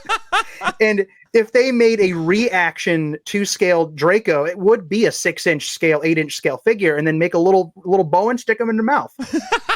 That would be great. He's got a big old mouth. Oh, that would be amazing. Yeah, that would be I'm going to be honest with you. We didn't park there for very long, but honestly, I think the stalemate is my favorite scene in the entire movie. It's so good. Because everything that is good about this movie is present in there. The wonderful actors, the witty dialogue, the combination of practical and CGI effects. I mean, that scene, even though before I rewatched this movie, I still remember that scene quite vividly just because of just how wonderful it is. And my favorite part is still, because he's got the sword stuck in the back of his mouth, and it's a stalemate because he's trying to chomp on him, but if he chomps down on him, the sword goes straight up into his brain. So they basically just sitting there doing nothing. And then I love the exchange where he says, where Bowen says, I could go without sleep for 3 days. And then Draco says, and I could go for 3 weeks. Yeah. Honestly, my favorite part is when he Bowen is just bored in the mouth. They're not saying anything. It's a quiet moment, and he picks the skeletal arm of Sir Eglamour out of his teeth and just kind of looks at it and throws it out. And Draco goes, "Stuck up what? Thank you so much. Can you please get a water off my tongue?" Yeah. I'm sure it made for great radio to see me doing that on camera, but sorry. This has been a special cameo by the uvula of the GNP. Thank you very much. Thank you. Well, it's just the way he says it too. That kind of annoyed formalness of it. She was like, "Get your buttocks off my tongue." I mean, that's one of those lines where if you rip that out of context, people would be like, "Huh?" And in that moment, he sounds almost like a kindly old man. He's like, "Good, so we can talk." Yeah, that's right. I need to talk face to face. I give you my word. I love that part, dude. And it's what's the word of a dragon word? Word of a dragon. I love Bowen's. Can we talk about Bowen's accent in this film where he's in England and has no accent? I want to say, I don't know what I mean. It's not a terrible performance by Quaid, but it's great. His voice just seems really strange to me in this. He sounds like. I mean, it's not quite Christopher Lambert in Highlander, where people weren't quite sure what the frick he was doing. He's got this kind of low kind of gravel to him. He kind of sounds like less conspiratorial Alex Jones in a couple of. I want you to know about this deep state dragon nonsense that's going on the web right now. They're turning run by dragons. They're turning the freaking dragons gay. There it is. Got to get that in there. Oh, Alex, you horrible man. Dude, I got it, dude. But he does kind of sound like that. He sounds like, but it's now I'm never gonna be able to watch that without hearing the frogs thing. But no, honestly, I really enjoy Dennis's performance in this. It was something that stuck out to me when I saw the film as a kid, that he was the only one. Well, he was one of the only ones without an accent, because Dinah didn't have an accent either, I don't think. But it didn't matter to me. It didn't matter to me. I thought his performance was good. He looked the part. He looked like a knight who'd been to hell and back. He was good. He was good. I mean, I've always been more of a Randy Quaid guy personally, but no, I love both of those guys. Yeah. But Dennis is. I mean, he's always good. He's got presence. He's one of those actors that has presence in anything he's in. And he has a very good kind of gravelly kind of, you don't want to mess with me sort of voice. Not too deep, not too high, and he has good range with it, but he kind of stays in that. Yeah, he general. He kind of stays in that voice, nonsense, in that range a little bit. It's a little bit like my Captain Gordon before I modulate it a little bit. That's right. That is a good cat with the modulation on there. It sounds. It sounds very good. I was a little disappointed with it in the newest episode, but I mean, it was fine. Yeah, it was fine. It's not as good as some of your other voice actors you've had on the show, but we really don't know anything about that now, do we? I just love Dragonheart. Well, just so you know, I'm trying to find an excuse to get Dr. Dorff on the show at least one or two more times this winter, spring, summer, or fall. All you have to do is call, and I'll be there. Anyway, I'm better now. I get that out of my system. I'm better. I feel like Dr. Dorff in his spare time is hiding in a corner collecting flies. I'm just 203,478, 203,479. Yeah, I could see it. He's very anal retentive and OCD about his fly collection. Oh no, I'm thinking of Renfield. Oh yeah, rats. If you ever want to have Renfield on the show, just let me know. Thousands of rats. You could, if someone decided to sponsor, the Bela Lugosi Dracula, I'd probably do it. But well, that would be a splendid idea, Mr. March. Yeah. So a few points I have here related to the script. I know another complaint that I saw when I was looking up the critics' response to this movie was that they thought the script was a little bit confusing, and I didn't really find it confusing, although I think there are a few bits that you kind of had to ponder a little bit. It's like, okay, are they keeping this character's motivations consistent? Because you had Einen's mother, and Einen's mother seemed a little bit strange at first because she came across for a good chunk of the movie like she was basically being held prisoner, and she was very disappointed with her son, to say the least, and she helps Kara escape. But then later on, she's gifting Einen dragon slayers, like she's trying to help him out, and it turns out the reason she's doing that is because she has realized, and we had seen hints of this throughout the film, that Einen and Draco are connected. And basically, if Draco dies, Einen dies. But Einen, the implication seems to be Einen is basically immortal as long as Draco is still alive. But they don't figure that out until later. So it's actually kind of clever what she's trying to do. So she's got a little subplot going on through this that makes the story in this a little bit more complex.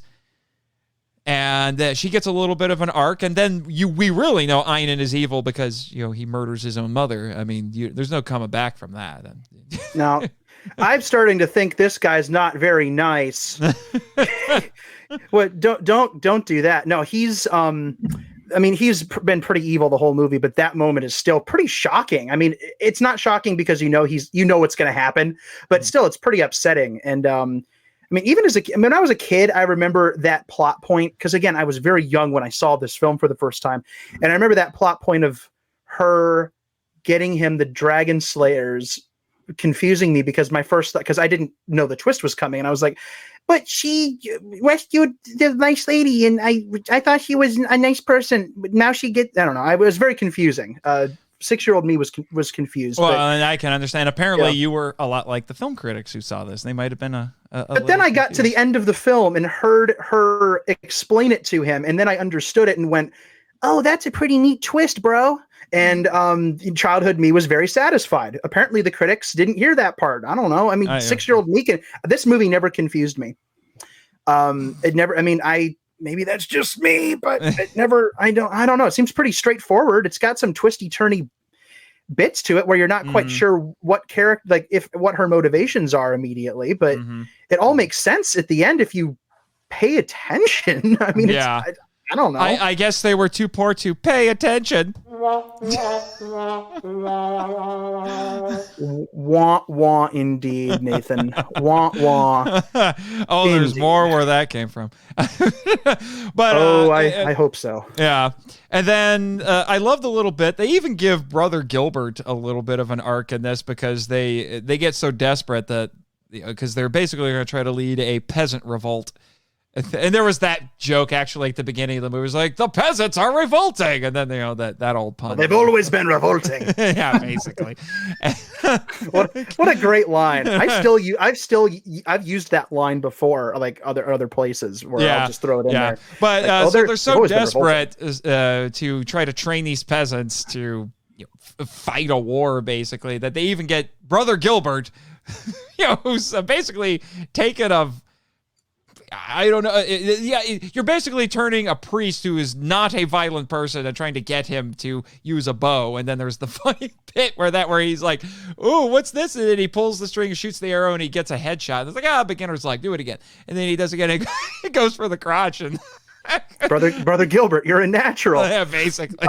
When I was a kid, one of my favorite beats from that final battle where they finally do go and fight Einen is when he's up in the tree and he's basically assigning either a Bible verse or just some kind of a good like a pleasant saying to every arrow he shoots because he hasn't killed anyone yet. He's just maiming people, and he has a shot he takes where he hits one of Einen's men right in the butt, and he falls off the horse and he says, "Turn the other cheek, brother." Yes, and then I don't know if that was intentional or not, but those are funny. Butt cheek, it made me laugh as a kid. Well, those are funny, and then there's a point where it's like he's actually seriously contemplating actually trying to kill somebody, and he goes, "Thou shalt not kill," and he lets the arrow fly. And actually, it was when he was shooting Einen through the heart. It's when he's shooting Einen, and it doesn't work. But it works on Draco because Draco falls over at that point because he's flying around. Which that was the other interesting thing. You would think that even if you're a bunch of untrained peasants, if you have a dragon on your side, it seems a little bit one-sided. Then we have the twist with him getting hurt when he's not getting hit and then falling over, getting captured, and then there was all of that. So there was that nice complication when you would think normally if you have a dragon on your side, you're probably going to win. Yeah, and that's the moment where, pardon me, where Einen realizes the link, where he's like, "Call off the battle, call off the battle, call off the battle," and he runs back and he goes, "Don't kill that dragon." Yeah. Whatever you have to do, I want that dragon alive. And you can hear Draco say, "Oh no!" Like he realizes that the game is over. Yeah, And then we have that really intense scene, honestly, and again, credit to Sir Sean with his performance when we get to the end when Bowen is like, "I'm here to save you." It's like, "No, you need to kill me." It's like, "No, I'm not going to kill you." It's like, "You have to. That is the only way Einen is going to die. It's the only way we can stop his evil right now. Kill me right now." And it's just, it's intense, man. And Bowen does everything he can to not have to do it. And then you have the wonderful parallelism and this was actually a point that I wrote on there between that slow-mo shot when Bowen finally makes the decision to do that, and the parallelism between Einen's footsteps as he's running and Draco's heartbeat, and then how both stop when Bowen throws, I think it was an axe. He threw an axe at Draco's heart, and then how they both slowly stop because Einen starts stumbling over as he succumbs at the same time as Draco. And it was actually a much more effective than I thought it would be, to be honest. I remember that, but I didn't remember it being that effective. It's a real tearjerker for sure.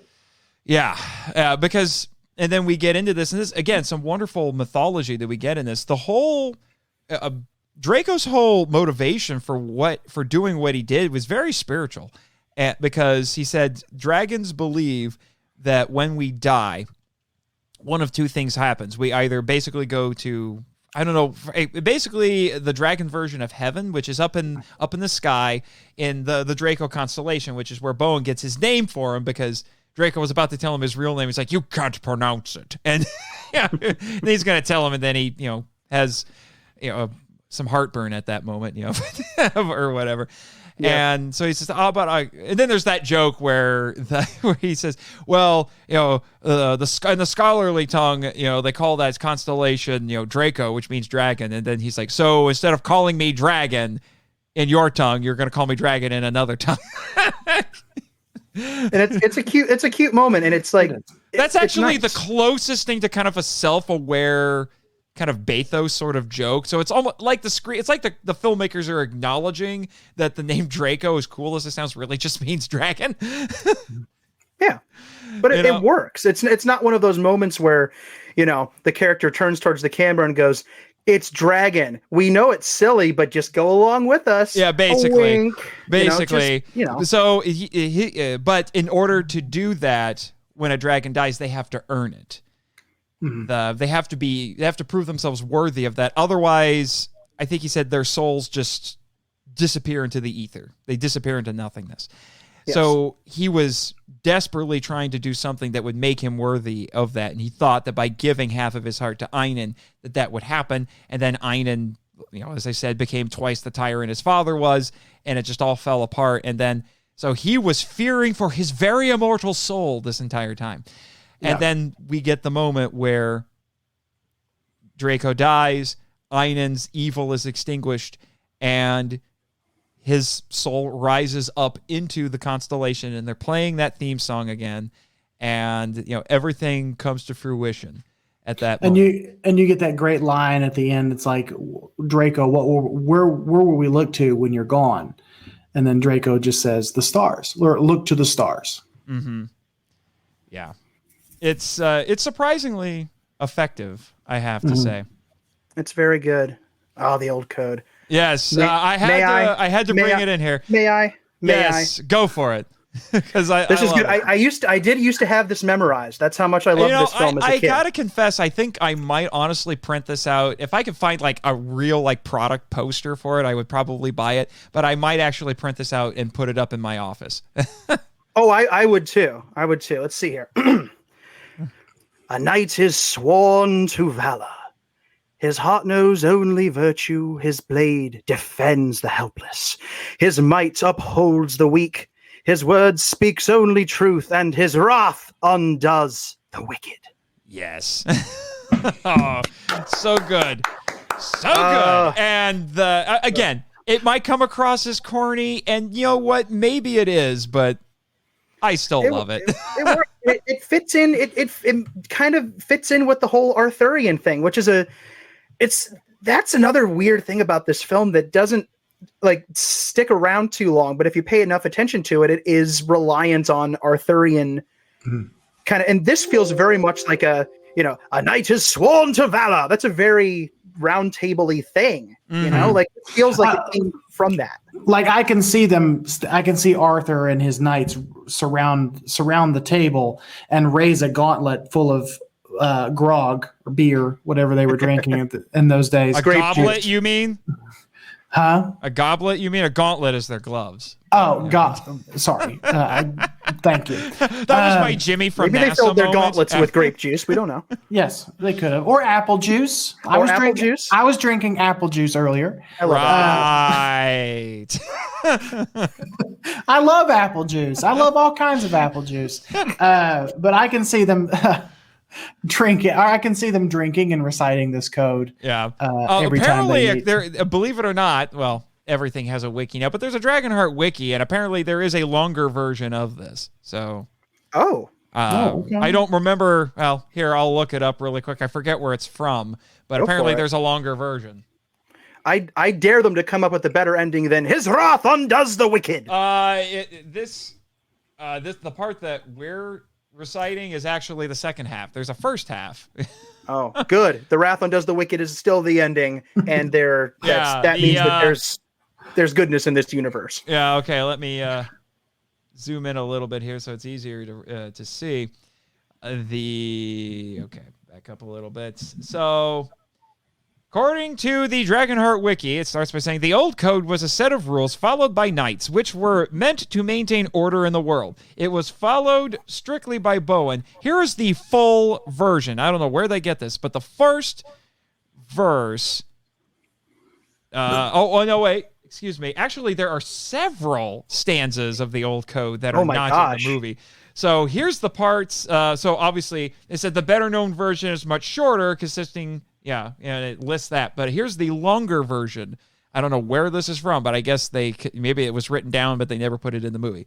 Inside the table circle, under the sacred sword, a knight must vow to follow the code that is unending, unending as the table, a ring by honor bound.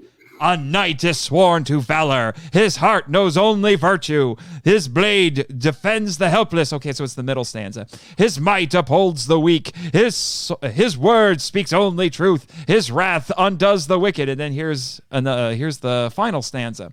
The right can never die if one man still recalls. The words are not forgot if one voice speaks them clear. The code forever shines if one heart holds it bright.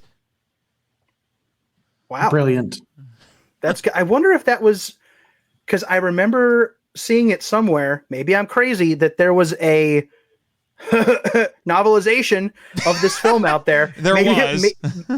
Maybe I don't own it. But maybe that seems like something they'd put in the novel. Mm-hmm. Like the longer and a code unending indeed, by the way. I just want to throw that out there. Yeah. If they had kept that whole thing in there and had Bowen have his coming to Arthur moment and he said that whole thing, people probably would have been like, yeah. Come on. Yeah. Keep stretching, Bowen. It's been 10 minutes and you're still reciting it. No, but that is beautiful. That is really cool. Yeah. I've always loved the old code. It rolls off the tongue. Yeah. Well, that's basically everything that I've got on this movie. I'll give you a few minutes here, Danny, as before we wrap things up to talk about the one sequel and 3 prequels. I thought it was the other way around, actually. I thought it was 1 prequel and 3 sequels, but it's not. No, it's one sequel. So, if you've got that collection, you can hold that up. Tell us what they're all called, and By the way, there is a novelization. Yeah. Okay, good. Yeah. I'm glad I know. Yeah. Here's the whole. Here's the whole give set. us because I'm curious anyway. Can you give us the Cliff Notes? This is the Cliff Notes version. So basically, and this is very funny because the follow-up. What's the first one called? Well, the first one is Dragonheart: A New Beginning, which was a direct-to-video sequel. These are all direct-to-video. They're all direct-to-video. All of them were. Basically, at some point, because they did this, the sequel, I don't know. I want to say it came out in 2001 or 2. I honestly don't remember what year. It was 2000. 2000? Was it 2000? Okay. And in that film, which is the only sequel out of the group, and it's actually the first of the Dragonhearts that I saw. I found it on TV and then was compelled to go back and watch the first one because I had no idea. Well, I did know what was going on, but it helped because then I went back and watched the second one again, and I was like, oh, well, that makes a lot more sense. The second film picks up. It's got a lot smaller budget, and it's got a lot more funny bits in it. I think they were aiming for a younger audience with that. They had to be because the first film was PG-13, and that is the only one. The second was the only one that actually has a PG rating, which I thought was a little weird. It's very much the kids movie version of. It's kind of like the Battle for the Planet of the Apes franchise, if that helps. But it's very entertaining, and it takes place. I don't know, a couple generations after the first one. Bowen is. He's in the prologue of the sequel, and it's explained that Draco was the last dragon and he died. And then Bowen in his old age feels compelled to go back to the cave behind the waterfall.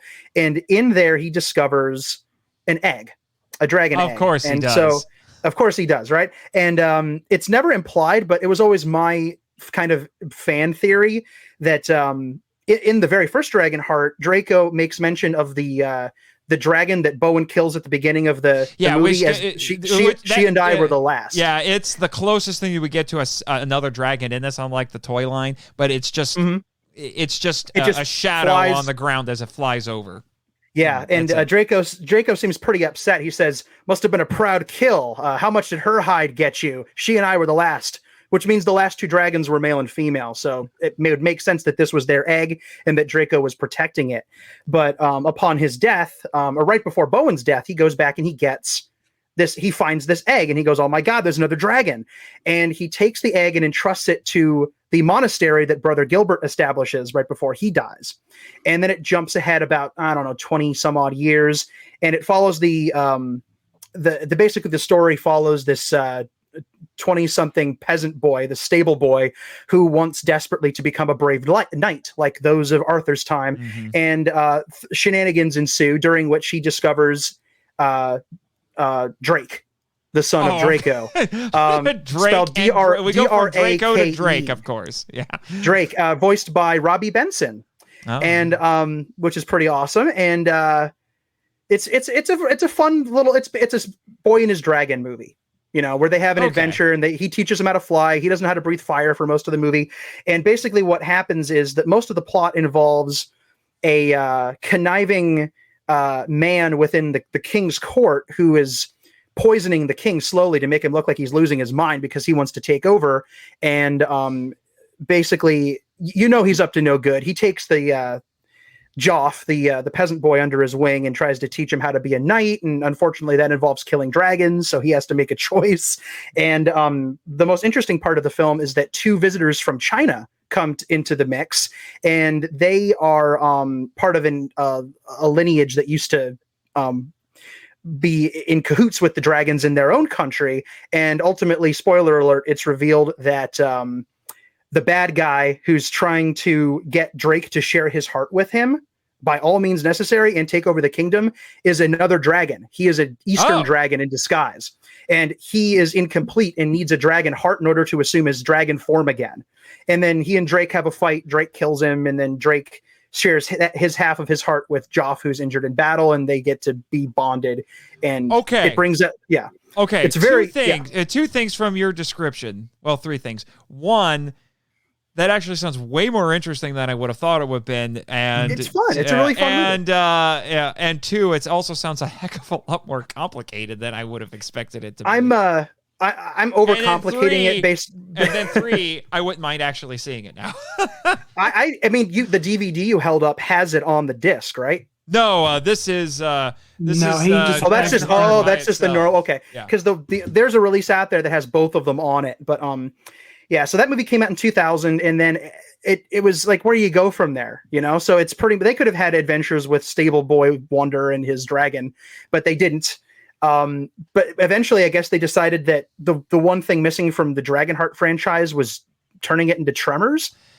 So they basically said, there's 3 more, and they waited 15 years, I think, to make another one, and then they started cranking them out every couple of years. It was a heck of a wait, and I didn't know they were being made, which is crazy. I didn't know that there was a Dragonheart 3, which is called The Sorcerer's Curse. But when I heard about it, I thought, okay, direct to video, 15 years later, Dragonheart 3, like, there's no way this is going to be good. Like, it feels like they're doing the Tremors thing, which are all very fun movies, but there's like 900 Tremors movies. So it feels, and it's also Universal, so it kind of had this.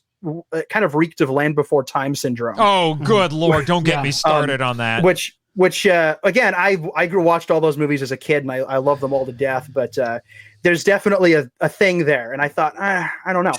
And by the time I finally looked into it, I discovered there were 4 Dragonheart movies with a 5th one on the way. And my mind just went, and they were all on Netflix. And I said, I gotta watch them. And briefly, the 3rd one and the 4th one and the 5th one are all prequels that take place generations before Bowen's birth, during a time when there are many dragons. And the central conflict of the 3rd one is, again, like, not that complicated, but if I say it, it's going to be complicated. But all you need to know is that Ben Kingsley is the dragon. Yeah, that is the thing. I will confess, when I looked into these, the rest of this franchise, as it's basically what it is, I gotta admit, what might get me to watch them is the fact that they continue the tradition of having high-profile, really incredible actors voicing the dragon. So in that one, Sorcerer's Curse is what he said, is that it's Ben Kingsley.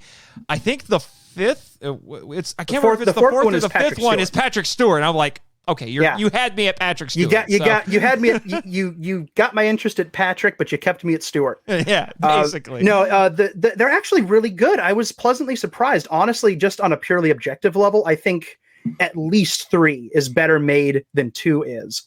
I feel like it has more of a budget behind it. I think the CGI for a direct-to-video film is pretty outstanding. The plot is engaging. They're I guess the best way to describe them would be inoffensive, very fun, low budget, but highly enjoyable fantasy dragon films. Yeah, and I'm guessing those 3 are fairly closely connected because they're all prequels.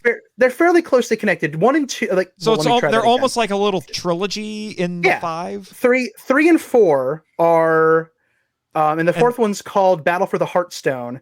And it dropped the numerical thing at that point, so it's not Dragonheart 4. It's because at a certain point, it's like Halloween. At a certain point, you can't keep calling them Halloween 7 and 8 because people are going to be like, yeah. I feel like unless it's a video game, continuing the number thing with movie titles, I think you can probably push it to about 6, but I might be because that's what Star Trek did. Yeah, coming to theaters in 2021, Godzilla 38, or 36. Bond 25.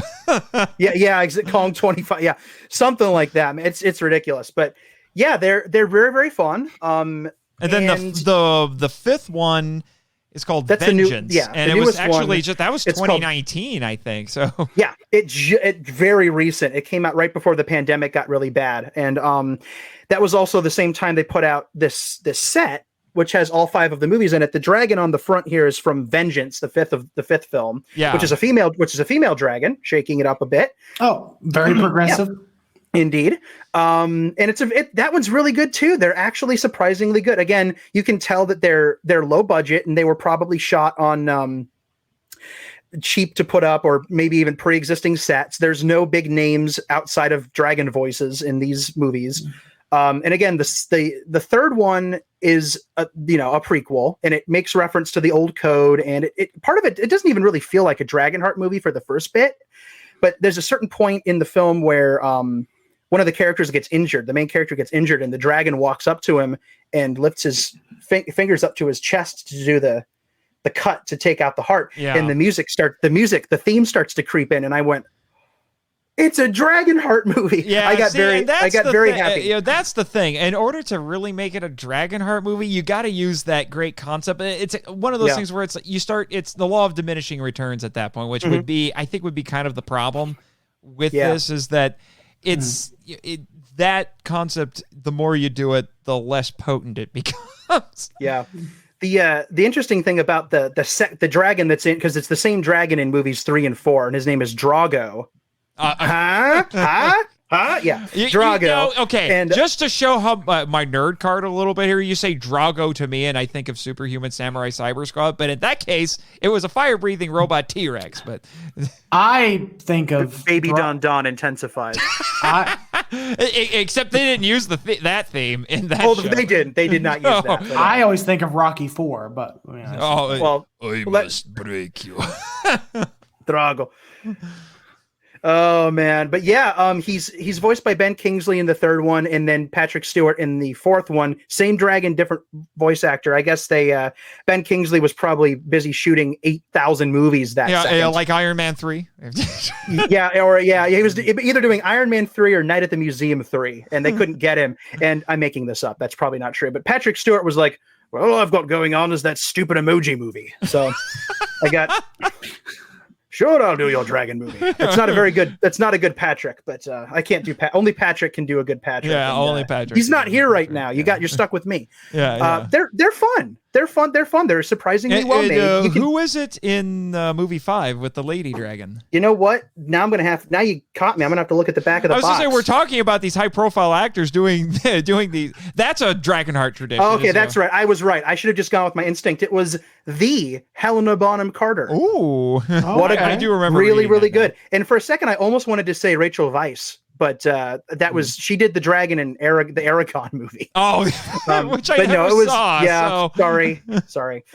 We're talking about good talking dragon movies right now. I honestly didn't hate the Aragon movie. It wasn't great, but I didn't hate it. But it's no Dragonheart, and Helena Bonham Carter's really good in it, and she's like an ice breathing dragon in the fifth one. Again, nice they shake it up. There's some interesting stuff in the sequels, and I want to say it's in it's movie number 3, Dragonheart 3. The idea behind that one, and again, it's very convoluted, but it makes sense when you watch the movie, is that the dragon is invisible when I want to say it's either when, like, at nighttime, the dragon goes invisible because they're getting closer to some kind of like celestial event. And once that celestial event happens, the bad guy will get all of the dragon's power, and they have to find a way to like separate the two of them. Matt, I don't remember how it goes. That sounds like basically every fantasy story ever. But these films are very. They feel like young adult fantasy novels in a way, but not in a bad way. I really don't want to say that in a way to like disparage young adult fantasy novels. God knows they've written. But related to that, it's interesting that at the same time that all of these direct-to-video sequels and prequels the prequels, I should say, were getting cranked out. I actually read online that I believe it was the screenwriter or one of the producers, not De Laurentiis, but one of the somebody who worked in the original movie was actually trying to get Dragonheart a big budget remake. I have heard that. There's a lot of interesting stuff going on with that. And the thing that I read, and again, I was just going through it quickly to prep for this, what I read actually would have been kind of epic, which was that they were going to get Connery to do Draco again. Now you can't, unfortunately. No, but you can't. They had honestly an incredibly epic idea for who they wanted to cast as. I'm assuming it was going to be Bowen, and I would have lost my mind if you would have had Sir Sean Connery, doing Draco again with Liam Neeson. Are you? This movie didn't get made. This movie did not get made, but that was kind of what they wanted to do. They wanted to get Connery back, and they were going to have Liam Neeson. I'm like, good Lord, that if you gave them the right script, do you realize how incredible that would have been? Oh my God, that's outstanding. And I know there is a sixth direct-to-video sequel in production. There's going to be a Dragonheart 6. And it's all the interesting thing I find about it is that it's all still under the producership, if you will, of the De Laurentiis family. Really? They must really believe in this franchise. That's all I have to say. They are the ones that said, we're going to do a second one after the first one came out. And then they were the ones who all those years later said, you know what, we think that there's potential with this universe and with this mythos, and we want to try again. And so they did 3, and 3 was really well received in terms of like people reviewing it. The big thing that people talked about with 3 was that the visual effects were astonishingly good considering the budget. Like the visual effects for the dragon are, put it in a theater, good. They're not Asylum level trashy. Now here's my question. Here's my question though about the 6th one. Is it another prequel continuing that thing? Yeah. Okay, so it'll probably take place after Vengeance. With the surviving characters. I won't get too deep into the plots on those because I do recommend that they be watched because they're actually quite good. They were on Netflix up until recently, but I'm a physical media guy, and Netflix can't come into my home and take this off my shelf. Physical media, man. Yeah, and I have the 5 movie set myself. Yeah, hashtag physical media forever. Physical and sometimes forever is very literal. This is my childhood copy of Dragonheart, which has been worn all the way down. It's all taped up. But yeah, there it is. It's kind of amazing that they've kind of kept this aesthetic for all the re-releases, but this is what would have been on shelves back then. This is I cherish this tape. If I had a VCR that didn't eat tapes right now, I'm trying to get my VCR fixed so I can watch all my old tapes, but I would watch it just on the tape, just for the nostalgia factor, because you can watch it in nice, pretty Blu-ray, but there's just something about popping in a tape and just hearing it. It feels right. That being said, I just want to say thank you, gentlemen, for joining me to do this wonderful broadcast, and I'm sure your fellow patrons will have a good time watching this again in the future, and hopefully everyone else who may be hearing the audio of this at some point in the future will have a good time, and I hope we paid a worthwhile tribute to Sir Sean. to Sher Son. Yeah. That's a heck of a tribute. Can's words. No, this was a really fun idea. This was a really cool thing to do. Sean was one of those guys that you don't like. He just kind of seemed like he'd always be around. Yeah. Like you never kind of thought of there ever being a world that you lived in without Sean flipping Connery in it. Yeah. Right. I mean, he was such a tremendous presence in everything he did, whether it was just a voice coming out of a dragon or a dapper man asking for his drink shaken not stirred. Like he was just does anybody have like, I guess or complaining about his son? That's another good one. That's right. That's right. Yeah. Sorry for anyone who, if this does get released as audio, I chopped out about an hour and a half of the three of us just hanging out and talking about random BS that is not barely tangentially related to the subject at hand. So do we want to skip ahead and give our final shameless plugs so that we can inject we probably should, although you guys started the episode off by doing it. I'm just saying. Well, I mean, but me and Danny need to plug our stuff, man. Well, you should. Nate, I understand, Nate, you also have a podcast. Don't be selfish, Nate. Sorry. It's late. That's a bad joke. You have a thing. That's right. Well, are we going to plug or are we going to... No, do it. Go ahead. You go first now. This time. Okay. Do it now. Okay, so... Get to the chopper. We're drifting back into the hour and a half of nonsense, I think, here. If you want to follow the Godzilla Novelization Project, go to Twitter at... I'm not doing that. I need a drink of water. That's too much for me. If I ever need that voice on the show, I know who to call. Let me. You know what it would be good for? It would be good for like a recap. Previously on the Monster Island Film Vault. We should. I've got an episode coming up where that actually might come in handy. So. And now on to the next exciting chapter of the Monster Island Film Vault, starring Jimmy from NASA and some guy named Nathan. I can do that. Hit me up. I don't get to use announcer guy that much, so except to annoy my family.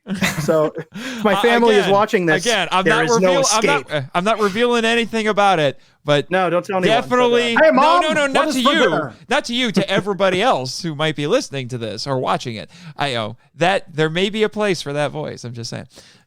Well, you'll have to let me know. Until then, I'll be narrating the Clone Wars. Okay, enough of that nonsense. He'll probably come back eventually, but all right. Godzilla Novelization Project. I'm writing Godzilla books. It's pretty neat. If you would like to see the neat stuff that I write about Godzilla books, you can go to the Godzilla Novelization Project.com, which used to be .wordpress.com, but is no longer .wordpress.com because of my super neat patrons. And you too can be a super neat patron also. And if one of those patrons kept telling you to get a real website for years. Yes, and that I finally did it, and it doesn't look awful anymore. So yeah, patrons are. Let me tell you, it was a little bit strange reading your very very well written novelizations, and then suddenly I get this random weird ad about foot fungus cream or something. And I'm it was inexcusably awful. It was because the thing is, when I'm signed into WordPress, I don't see the ad, so it's not on my mind. But then when I get on WordPress, I'm like, oh my god, like Foot fungus. Why? Why is this here? Like, why is my website trying to sell people insurance? Like, why is the Geico gecko on my website? It's like, well, why is Phil Swift trying to sell Flex Seal on my website? Godzilla. I can't do the Australian accent very well with the gecko wanting to be Godzilla. Well, the problem with my Australian accent is that it's more intense. You know, it's sort of I've got to really like go for it. You know, I've got to like really dive right into it. I can't let it go.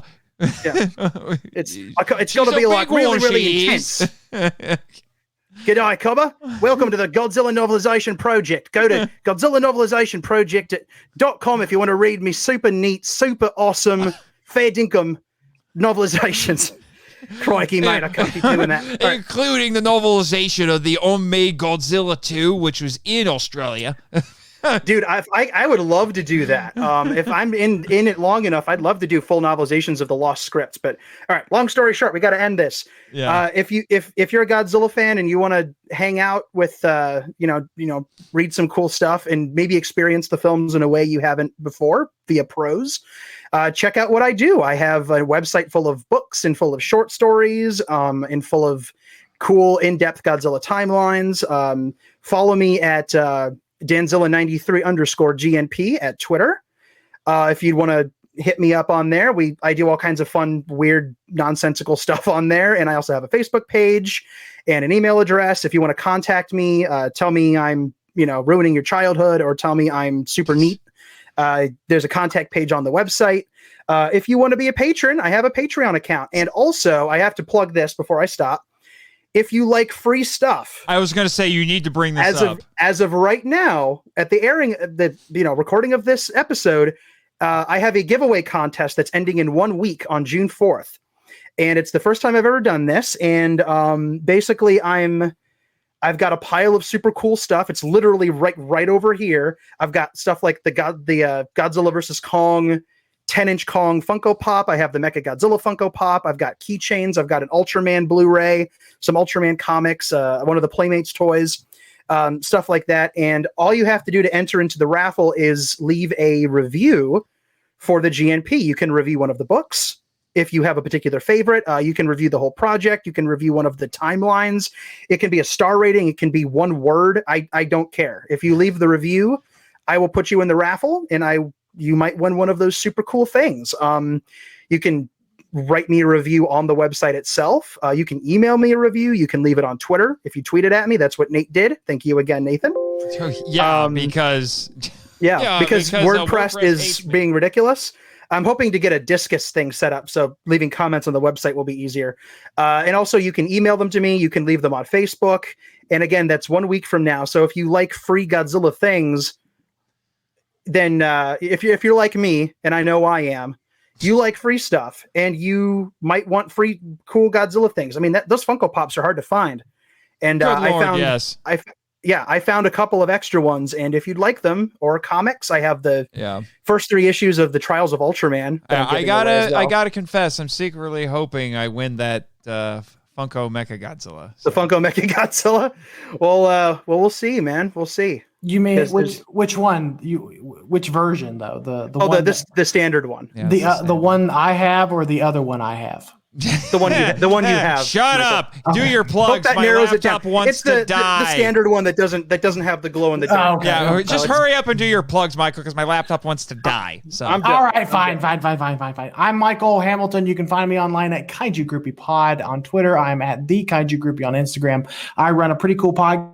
My friend Travis, we're at Kaiju Weekly on Twitter.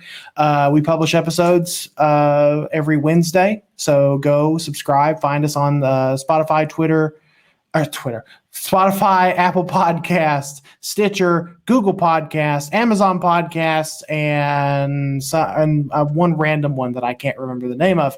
I also help publish a pretty cool magazine called Kaiju Ramen. You can find out more about that project at kaijuramenmagazine.com. And while you're there, actually buy a copy, because there are digital and physical copies on the website that you can purchase for the low price of $5.99 for the digital and $10.99 for the physical. And believe me, these two gentlemen can say it is well worth every penny. I have a copy. I helped edit the first 2 issues, so I got to see most of them before anybody else did.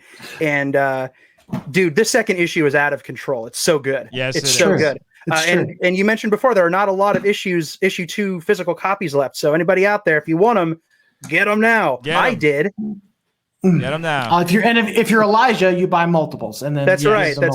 I should have honestly gotten a second one, but I wanted to leave extras. Then you could have given one other people. Then you could have given one away with the GMP. I could have, but that would have been stupendous. Next giveaway. Yeah, we'll see. Next giveaway. All right, and like I said, the laptop wants to die, and all my shameless plugs are going to be in the credits, so which I'm going to play right now. So all of you are going to be silenced. I kill you.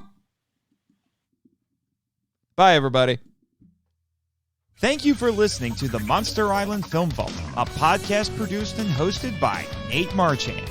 If you enjoy the show and want to join the discussion, we'd love to hear from you. So email us at feedback@monsterislandfilmvault.com. Your message could be read on a future episode of the show. Our website is monsterislandfilmvault.com. Follow us on Facebook and Instagram at Monster Island Film Vault, and on Twitter, where our handle is at The Monster Isla 1. You can also follow Jimmy from NASA on Twitter at NASA Jimmy, and the Monster Island Board of Directors at Monster Isla BOD. I have fulfilled my contractual obligations! And be sure to subscribe to us on YouTube, Spotify, and Twitch. The podcast logo was created by Tyler Souls from TylerDrawsComics.com. Our theme song is Wanderer on the Offensive, live edit by B33J, Sarax, Juan Madrano, and Nonsensical Lexus, which is a remix of Counterattack, Battle with the Colossus, and The Open Way, Battle with the Colossus by Kowatani from the video game Shadow of the Colossus. All film and audio clips belong to their respective copyright holders, and no infringement is intended or implied. Please rate and review us on Apple Podcasts and or Podchaser to spread the word about the show. You can also support us by joining MIFV Max on Patreon. The Monster Island Film Vault is a Moonlighting Ninjas Media production. Sayonara!